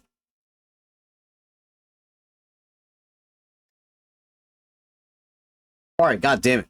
Take a shot for every time I clap. But so did she hate her? What exactly is hatred? How can you experience an emotion that you don't necessarily, or sorry.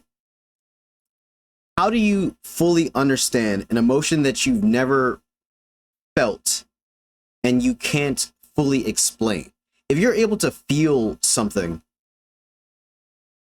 but you don't know what it is, how would you describe it? So, is this feeling that Meili is getting from watching Elsa, is it hatred? Is she sad? Being forced to do all these things against her will.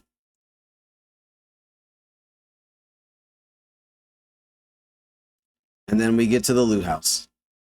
Right when she was forming some type of genuine understanding of not just like Elsa, but just like of the world. Because remember, she was in the forest longer than she was outside the forest.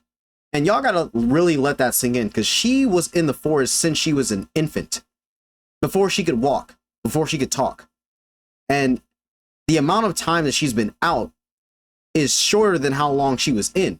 So she is kind of struggling to understand like the concepts of this world. So her seeing Elsa die, and then her getting, I mean, okay, there was like more to it in like the novel. Like how they're not speeding through it, like they're giving it a really good pace.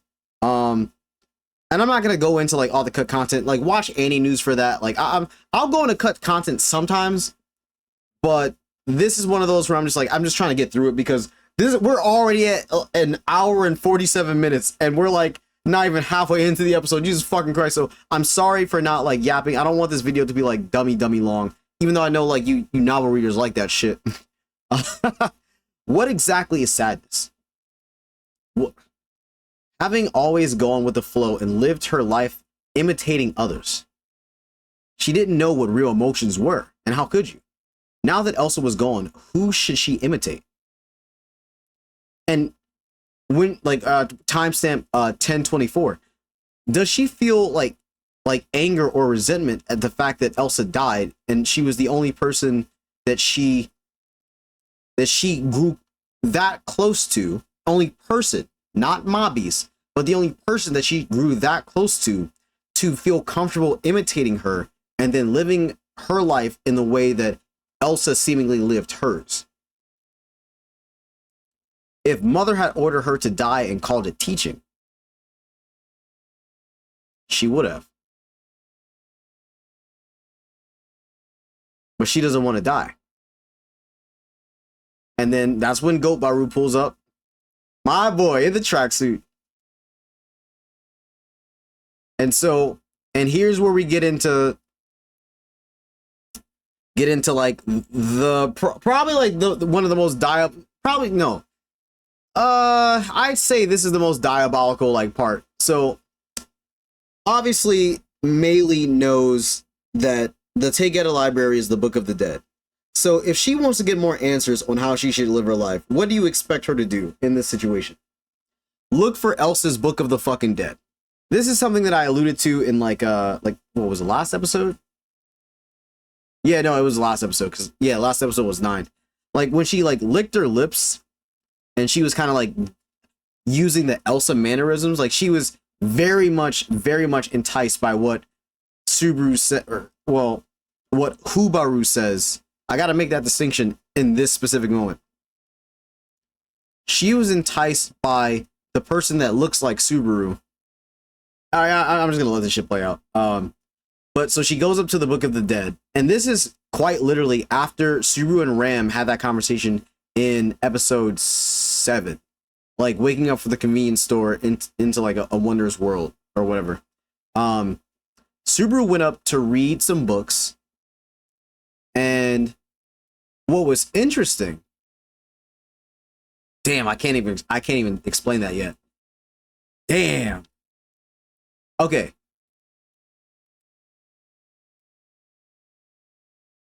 I'll say it like this. We don't get to see what it looks like from the outside perspective when someone is reading a Book of the Dead. I'm gonna put the volume on for this because like I want to like double down and make sure I'm hearing the cadences and the tones right, and I'm making sure like I get the exact context so I can explain it properly. So timestamp 10 minutes 59 seconds.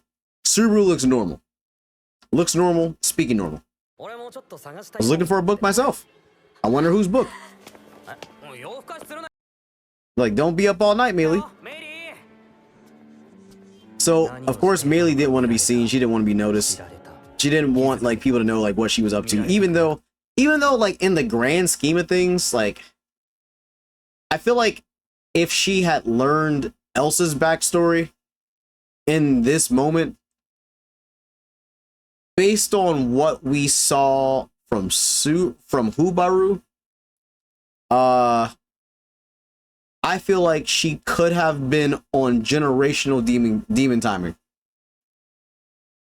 I don't think she would have succeeded or gotten far, but everyone here is stronger than you, and you don't have a Mobbies that is strong enough to take on the people in this fucking tower. That's all I'm gonna say. Like, she would have been on demon time, but like it wouldn't have gone anywhere. But I also feel like she would not have wanted to see Elsa's backstory after seeing it, because like her shit was pretty fucking dark.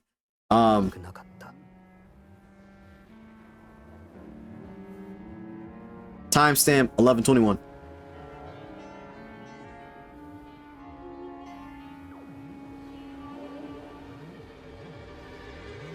So Meili's trying to sneak up on Subaru. I wonder what she was trying to do. I like, because like without announcing herself, do you think there was something that she could have done to like Subaru while just like trying to read books?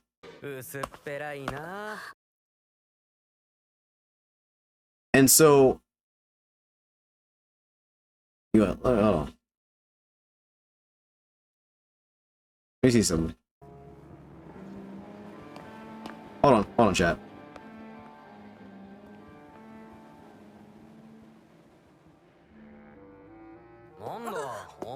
Okay, it is the same. Okay, I was just making sure that the color of the text was not spoiling who is talking. Oh yeah, who is talking? Like if it's like Subaru Natsuki or Natsuki Subaru, you know.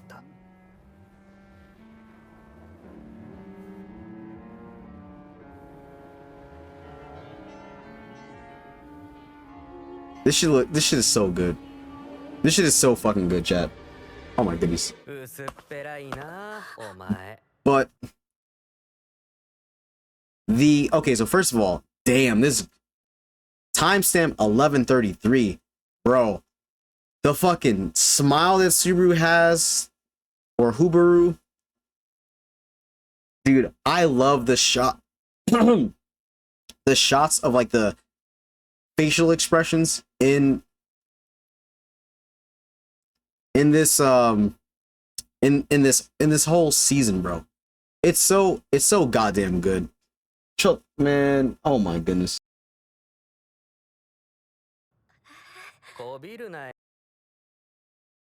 Don't try to flirt with me, that's gross.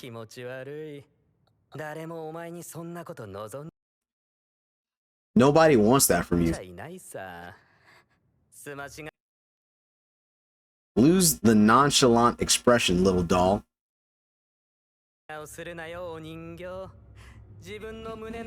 Can't you hear what you really want deep in your heart? 本当の望み Listen to your desires. Then you'll come to see yourself a bit. And you'll know for sure what you want to do. やりたいこと望みそれは Bro, dude, timestamp 12 minutes 6 seconds when Hubaru, or the person that looks like Subaru, tosses their fucking head back. Now look.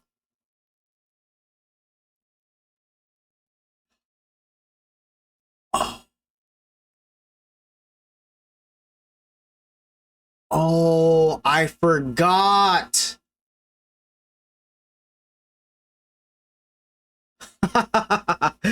Damn. I was trying to explain. Okay. Yeah. Dude. I'm Natsuki Daniel, bro. Happy birthday, Daniel! But no, like dead ass. Even like, dude, my brain was so going into Overboard trying to be anime only.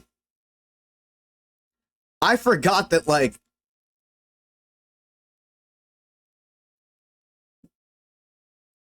okay, this is not a spoiler. I'm just like trying to make things make sense. When Meili first came in and saw Subaru, that was Subaru.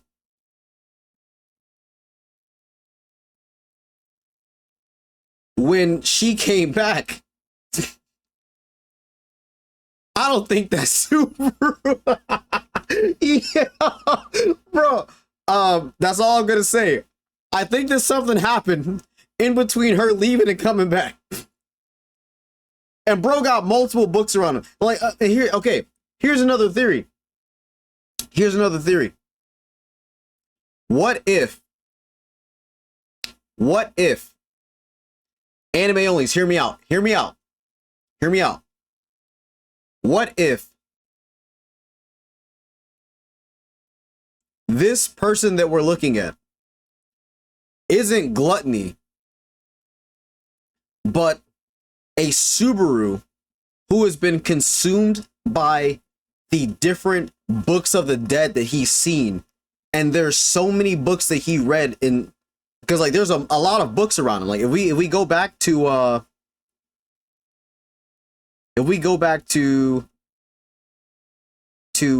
timestamp 11:55, he's holding a book, and then there's at least like 3 books next to him that are like super fucking fat. Minimum. Let me see. Like, are there more? I just want to double check. I want to double check. I want to double check.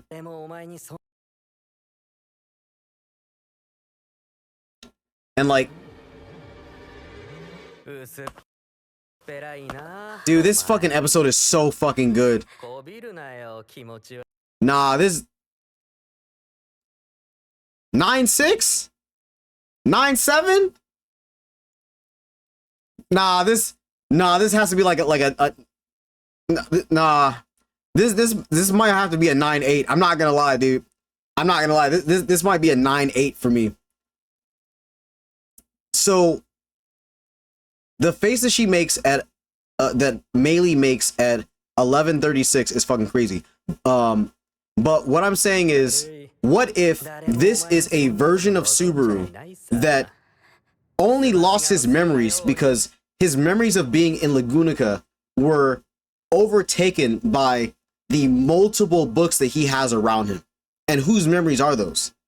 So if, let's say if he consumed too many books of the dead, would he just have a bunch of like apparitions around him, like what's gonna happen later with Meili, thinking that they're all like the same person? Or like, does he think that like they're actually there when they're actually dead? Or are there so many full lived characters that he forgot his own new life in this world, and the only safety mechanism is going back to what he remembered most, which is his life in the other world, or like in the real world?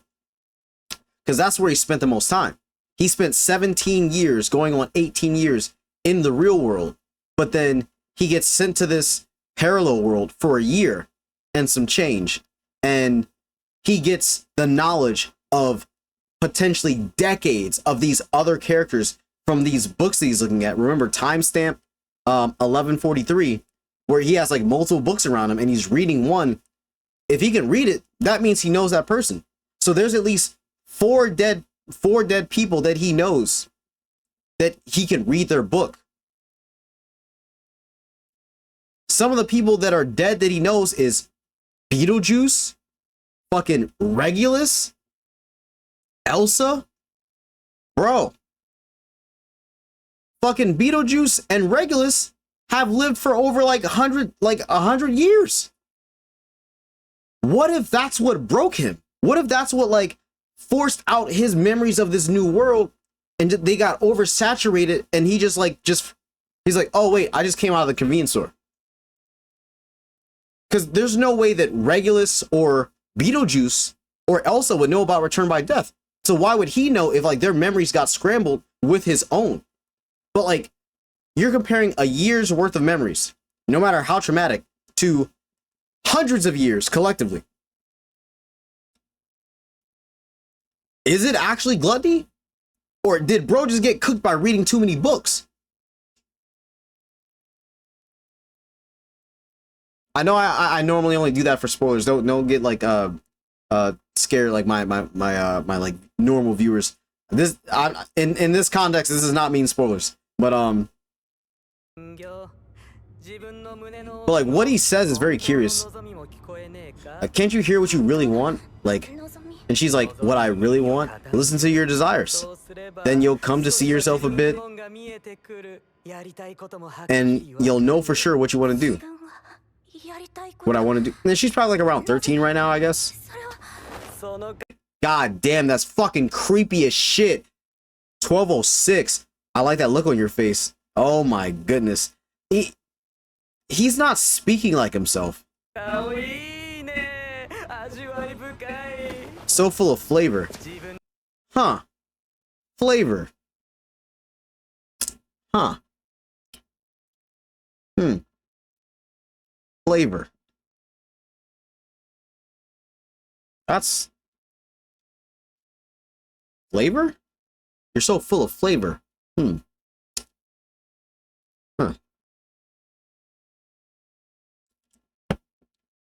Flavor though? If you know what you want, start acting like it.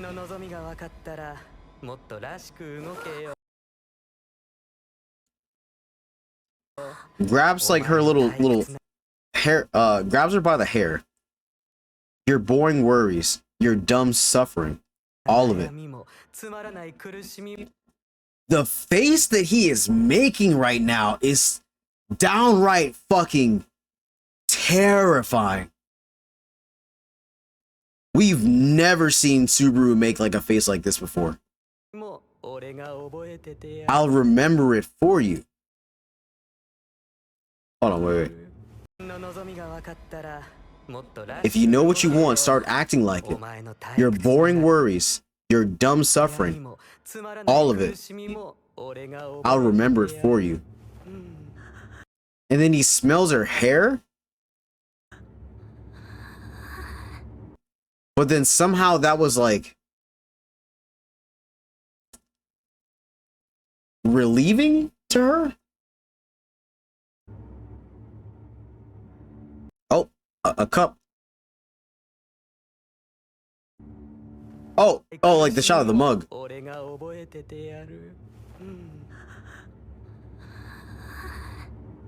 And I'm not gonna say I like how, but like I find it interesting how Meili was always saying that like, oh yeah, I'm not gonna be like Petra and fucking Beatrice, like those girls that like fawn over you. Yet like when he had the most fucking sinister, diabolical face and said the most diabolical shit.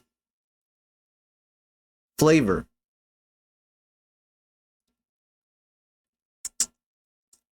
What else did he say? And then like it just cuts to the mug. I think the cut to the mug is a reference to when bro realized that he got isekai'd and got like fucking tormented, the mug is the reason why he's here. I think that might be that symbolism, or it could be the symbolism of, or reference to. I didn't mean symbolism. Or they're not interchangeable, but like they can both be used in like very fun ways. How Elsa's first kills on the people that Subaru saw was via a glassware cup when she stabbed it through Ramji's throat. Because this looks like a similar cup, but it also could be like a similar cup to what they used earlier, like for the reference for like him not like washing the mug before going home. I thought it was like it's very interesting and curious that they literally freeze framed it at like 12 minutes 26 seconds to maybe reference that. Ugh. That shit feels weird. When like Meili did like the lip thing, she was on some fucking demon time. What you said yesterday. How serious should I take that?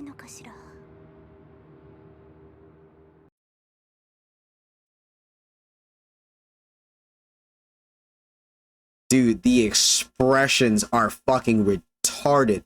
12 minutes 39 seconds. I just want you guys to know like what part that I'm at, so y'all can like look at the visual, because like I don't have like the fucking time to toss all of them up, but it's like, oh shit. Wait, actually, like I might be able to. This isn't the place. Let's go elsewhere. Oh god. Oh god. That might be the thumbnail shot. Holy shit. 12 minutes 46 seconds. God damn it. Yo, hey yo. Hey yo. The way that she looked up at him, I felt like she would have folded. Sorry, Meili.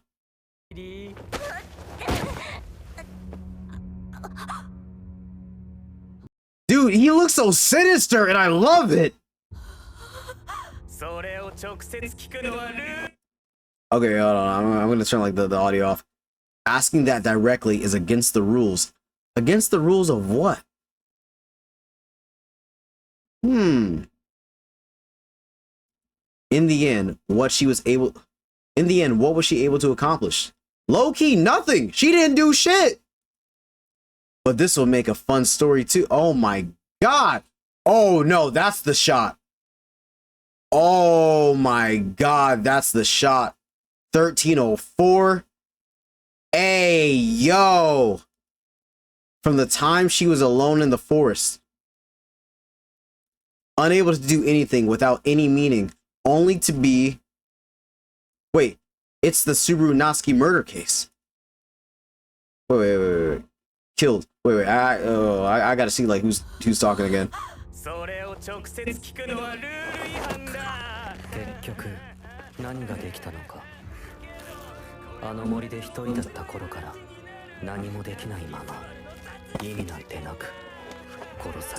Oh, okay, wait.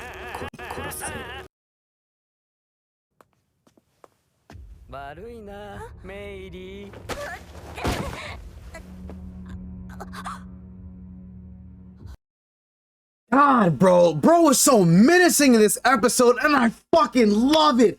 I fucking live for this shit. Oh my god, bro. Dude, this shit is so fucking good. Oh my god, bro.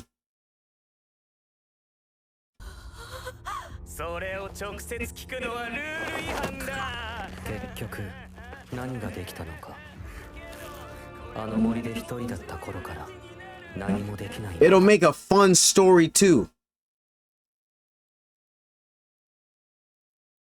Think about that. It'll make a fun story too. It's the Natsuki Subaru murder case. Killed. Killed. Killed. Killed. Killed.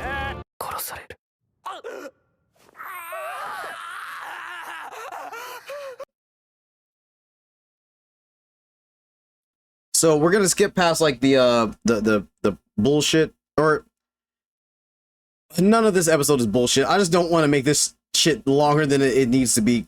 Oh my god, bro. So Subaru seeing the apparitions of Meili. Anime only. Lock in with me for like, I don't know how many of you guys have made it to this point. 2 hour, 10 minute. Lock in. I'm going to tell you something right now. It is a relevant foreshadowing. I'm not going to say the what, and I'm not going to say when. My novel readers already know like what I'm about to say.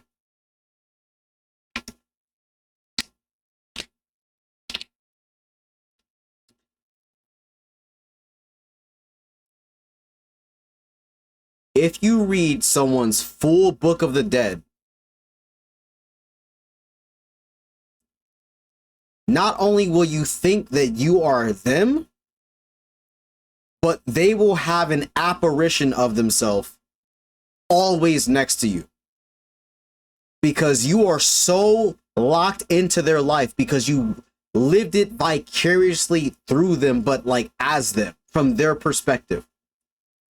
You were just like a fucking cameraman who could not close the lens, but you were watching the entire story play out. And your eyes don't get tired. Your brain doesn't get tired. You just consume. And as everything happens, you start to lose who you are. But you believe that you are this person. And or you get so locked in that this person manifests. They literally manifest, but only to you. Everything that they have went through, seen, felt, thought, everything. You gain that exact same perspective. So for the apparition of Meili to be on Subaru's shoulder and have commentary on damn near everything that he fucking says, that's how deep he got. There was a point of no return. I'm not gonna say what can or cannot fix this, but god damn it, if he had 4 other books with him, oh, maybe each book he got so deep that he got to the end because there was no one there to stop him from reading the book, and like if he got too far, taking him out of it. So if we assume that he finished each book and then like, or like finished the book, like woke up and like, oh shit, I think I'm this person now. Now I'm gonna read this book. Oh, I read it. Now I think I'm this person now. But he's forgetting who he is.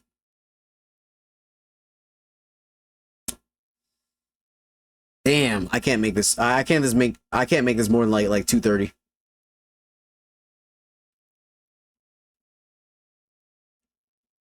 Dude, I have to make this fast. Like Meili like whispering in his ear about shit. Like I wish I could make this fucking longer.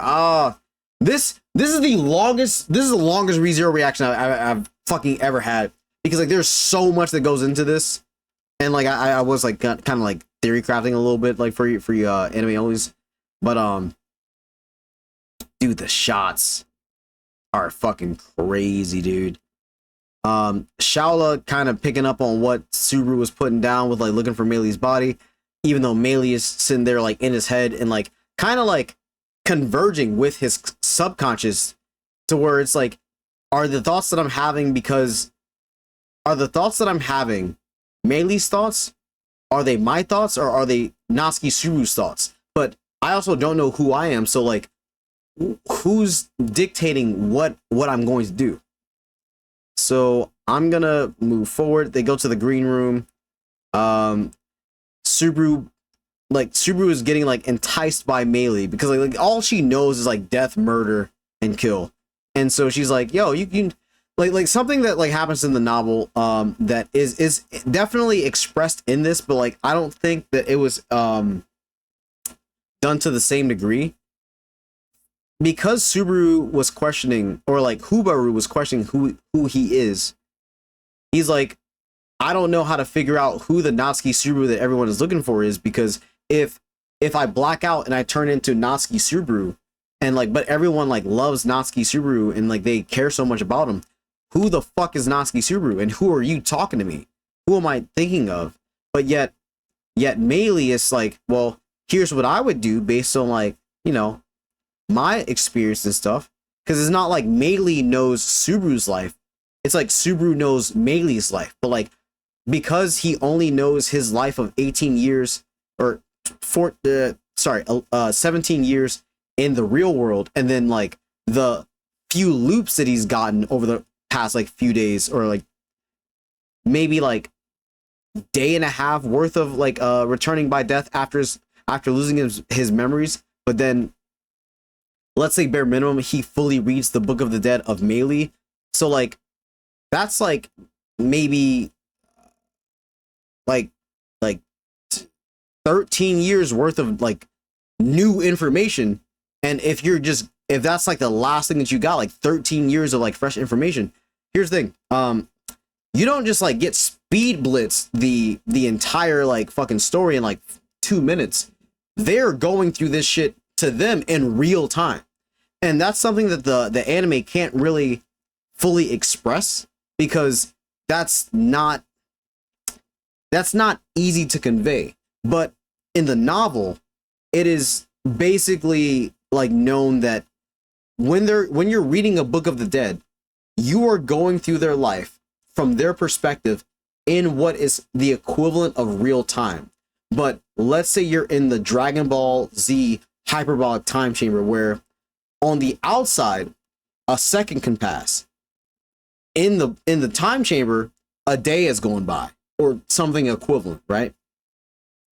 So on the outside to them, time is moving differently than how it's moving for you as you're reading through the book. It's not like you're reading chapter by chapter out loud. It's, hey, you jump into the book and you're living their life. You're living their life in real time from start to finish. Like in real time.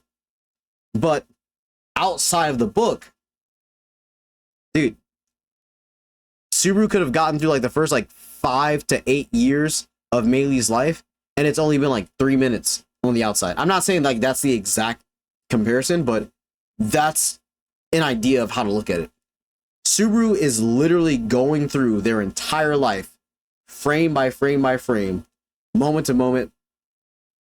Remembers like her first like fucking kill. Remembers her first like recruit of certain demons, but like they have to make it shorter in the anime, because like it would just be too long. It wouldn't be too long, but if the novel actually went as far as to like fully explain the life, then bro, like of every character, the fucking Books of the Dead would be as long as like the fucking series is. So I digress. Oh god, I'm making this slow. All right, so she was trying to convince Subaru to kill, or Hubaru to kill Betty, just because like she's small, which kind of aligns with some of the thoughts that he had earlier. And so like now that you guys like have seen enough, you guys know that Subaru has a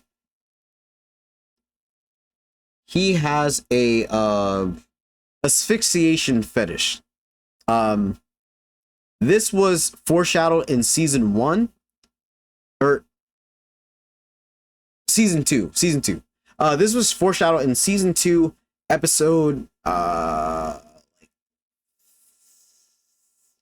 14? No. Yeah, like no. I think 14, episode 14. I'm gonna wait. I'm gonna pause and double check. Hold on. Okay, it took me a fucking minute to find this exact fucking frame, because like I cannot pinpoint the episode. I had to fucking look it up. But you get signs of the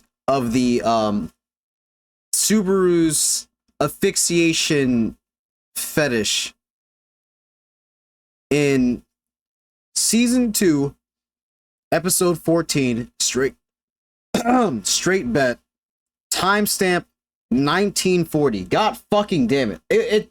Took me so fucking long to find that shit, because like, when Subaru was trying to get Puck to respond to Amelia potentially about to be killed, even though I don't feel like Amelia would have gotten that easily choked out by like Subaru, because like she probably wouldn't have felt it, because like she's strong as shit. But I digress. I was just like, damn, what the fuck episode was that in like season 2? But yeah, so we got like early signs of like bro being like he feels like the most, and that's why he keeps looking at everyone's necks. Like he thinks like the easiest way to kill someone is by choking them out, which is very, very interesting. So like timestamp like 1826, Bayako was like, oh, you scratched up your hands again. That was basically layman's terms for her saying like, oh, you were cutting yourself. You were cutting yourself again. Oh, okay. Okay. So let me just heal you. And so Meili, being like the degenerate that she is, she doesn't know like how strong the relations are between Natsuki, Subaru, and everyone else. She's going from like just the perspective of, oh yeah, I'm just like a phantom that, or like an apparition that lives in your head based on you reading my Book of the Dead, because low key, this is kind of giving him almost a split personality disorder, to the degree that he knows that he is not Meili, but he's thinking like Meili. That's why when she says, hey, big brother, have you heard the saying, murder is a habit? Like, you can't just murder someone once, right? I mean, I think that was a quote from a famous detective, and she's probably pulling that from like some of her memories, or from some of his memories, maybe. Oh god, you guys can see how like fucking dark it got too. From like the start of me recording to like, what? Okay, dude, I'm just gonna turn up like the brightness. Man, once someone solves a problem by murdering someone, the next time they have a problem, they murder someone again to solve it. Dude. If you feel like the best way to put on muscle is to go to the fucking gym and lift some fucking weights, yeah, that's helping solve your problem. If it worked before, it's gonna work again. No, but I'm talking shit. Dude, I love how like the apparition of Meili doesn't look different than what she would probably look like as just like a regular person, because he's not seeing her as, oh, like a fucking ghost, right? Or technically I guess, but he's not seeing her as like a translucent entity. The way that he is perceiving her is like she's right fucking there, but no one else sees her the way that he's seeing her, because dude, she's in his fucking head. And habits are very hard to shake. Okay, we're almost done. Damn, 2 hours and 23 minutes. Okay. What? You couldn't find me? Or wait. Did you say me or her? Hold on, wait. Wait. Oh, you couldn't find her. Okay. Sorry, like I have like the actual like volume off. Looked in all the rooms, but I wonder if anyone did find her.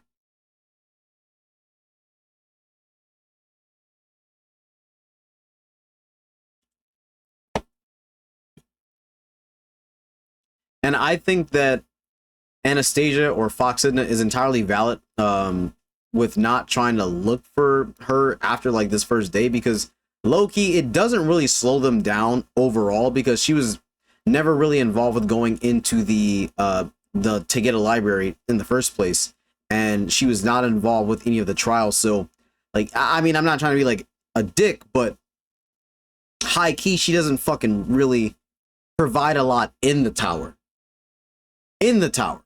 Outside of the tower, sure, yeah, but inside she's kind of like dead weight, which kind of proposes some more interesting things too that I'm not gonna go super into. But yeah, I like how Bayako is Bayako's like a little neutral. Yeah, she's more okay. It's like Bayako is more suspicious of Foxidna, while Ram is more kind of like trying to get to the overall point of saving Ram. And because like this is like a version of Subaru that does not have his memories, but also is trying to pretend to be the original Subaru. There's so much that is lost in the sauce to where certain people will pick up on certain shit. If Amelia's like slow ass, respect to Amelia, but like if Amelia is able to pick up on the differences between Hubaru, who is pretending to be Subaru, and like the regular version of him, you think Ram didn't notice shit either? Come on now. One of the people who pays the most attention to Subaru in general is Ram. And I mean, I don't know if like you guys like, oh my god, like, oh, okay. I don't know if you guys like know this, but like, I mean, or realize it yet as far as anime onlys, but despite how Ram treats Subaru, Ram cares very significantly and very strongly for Subaru. It's not obviously to the same degree as Rem, but you'd be surprised like how much like she actually like fucks with him. Like she puts, but like the thing is, I can't. Ram is a tsundere to Subaru, but she doesn't have romantic feelings for him. She just like doesn't want to admit how much she cares about him, but it's not romantic. And we're gonna see aspects of that real soon, because she's one of the first people that had Subaru on sus watch after he woke up. And it may not be incredibly obvious in the anime, but in the novel, it's, yeah. To the point where, I mean, like in the anime, she goes as far as to using her like synesthesia. Like she was up while Subaru was in the green room, and was like, hey, I'm gonna use the synesthesia through Patrash to watch on Rem, but also watch on Subaru. Because I mean, I guess like that might not have been like an obvious thing, but part of the reason why Patrash has been in the green room is because Ram has been trying to, for as long as Rem is in there, been trying to use her synesthesia to make sure that Rem is okay above all, but make sure that, you know, like in this context, that if anything happens between Rem and or Subaru, that Ram sees it.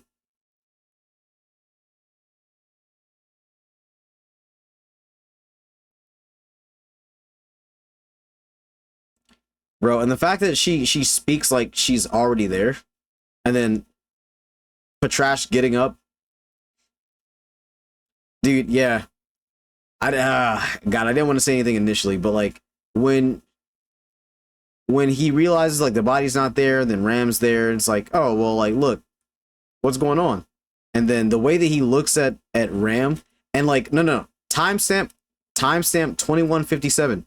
He eerily just looks at her neck, and like, again, episode 3, the way that he tried to like fucking slime Ram was by choking her out. Like, that's, I mean, at this point, now that like I've explained it, like I don't know if like other novel readers or any other anime reactors have explained it by this point.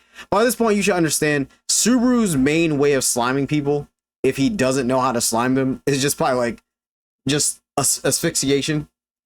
It's like the way that the camera just shakily lowers to her neck, and then he's like, murder is a habit, bro.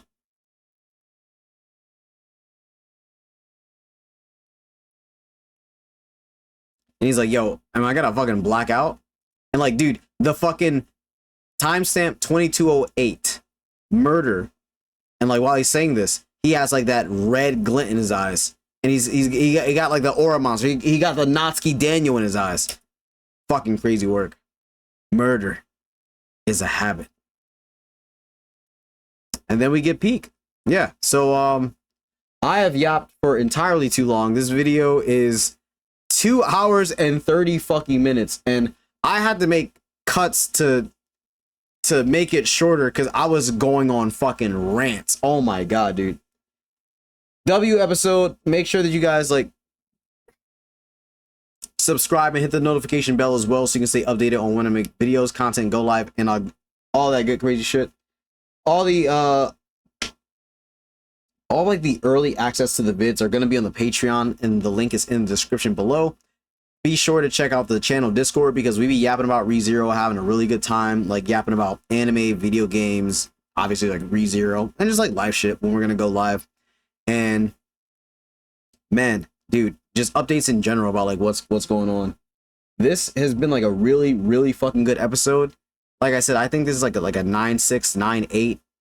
Like that, dude, this episode was strong. This is the longest recording that I've done for an anime episode for ReZero. Damn, dude. And like the episode itself was only 23 minutes. And I had to cut it down. Like, oh my god, bro. There's so much. There's so much. But anyway, okay. This has been your boy Zero, aka Black, Natsuki, Daniel. Today's my birthday. So with that being said, I'm gonna catch y'all in the next one. Until next time, peace.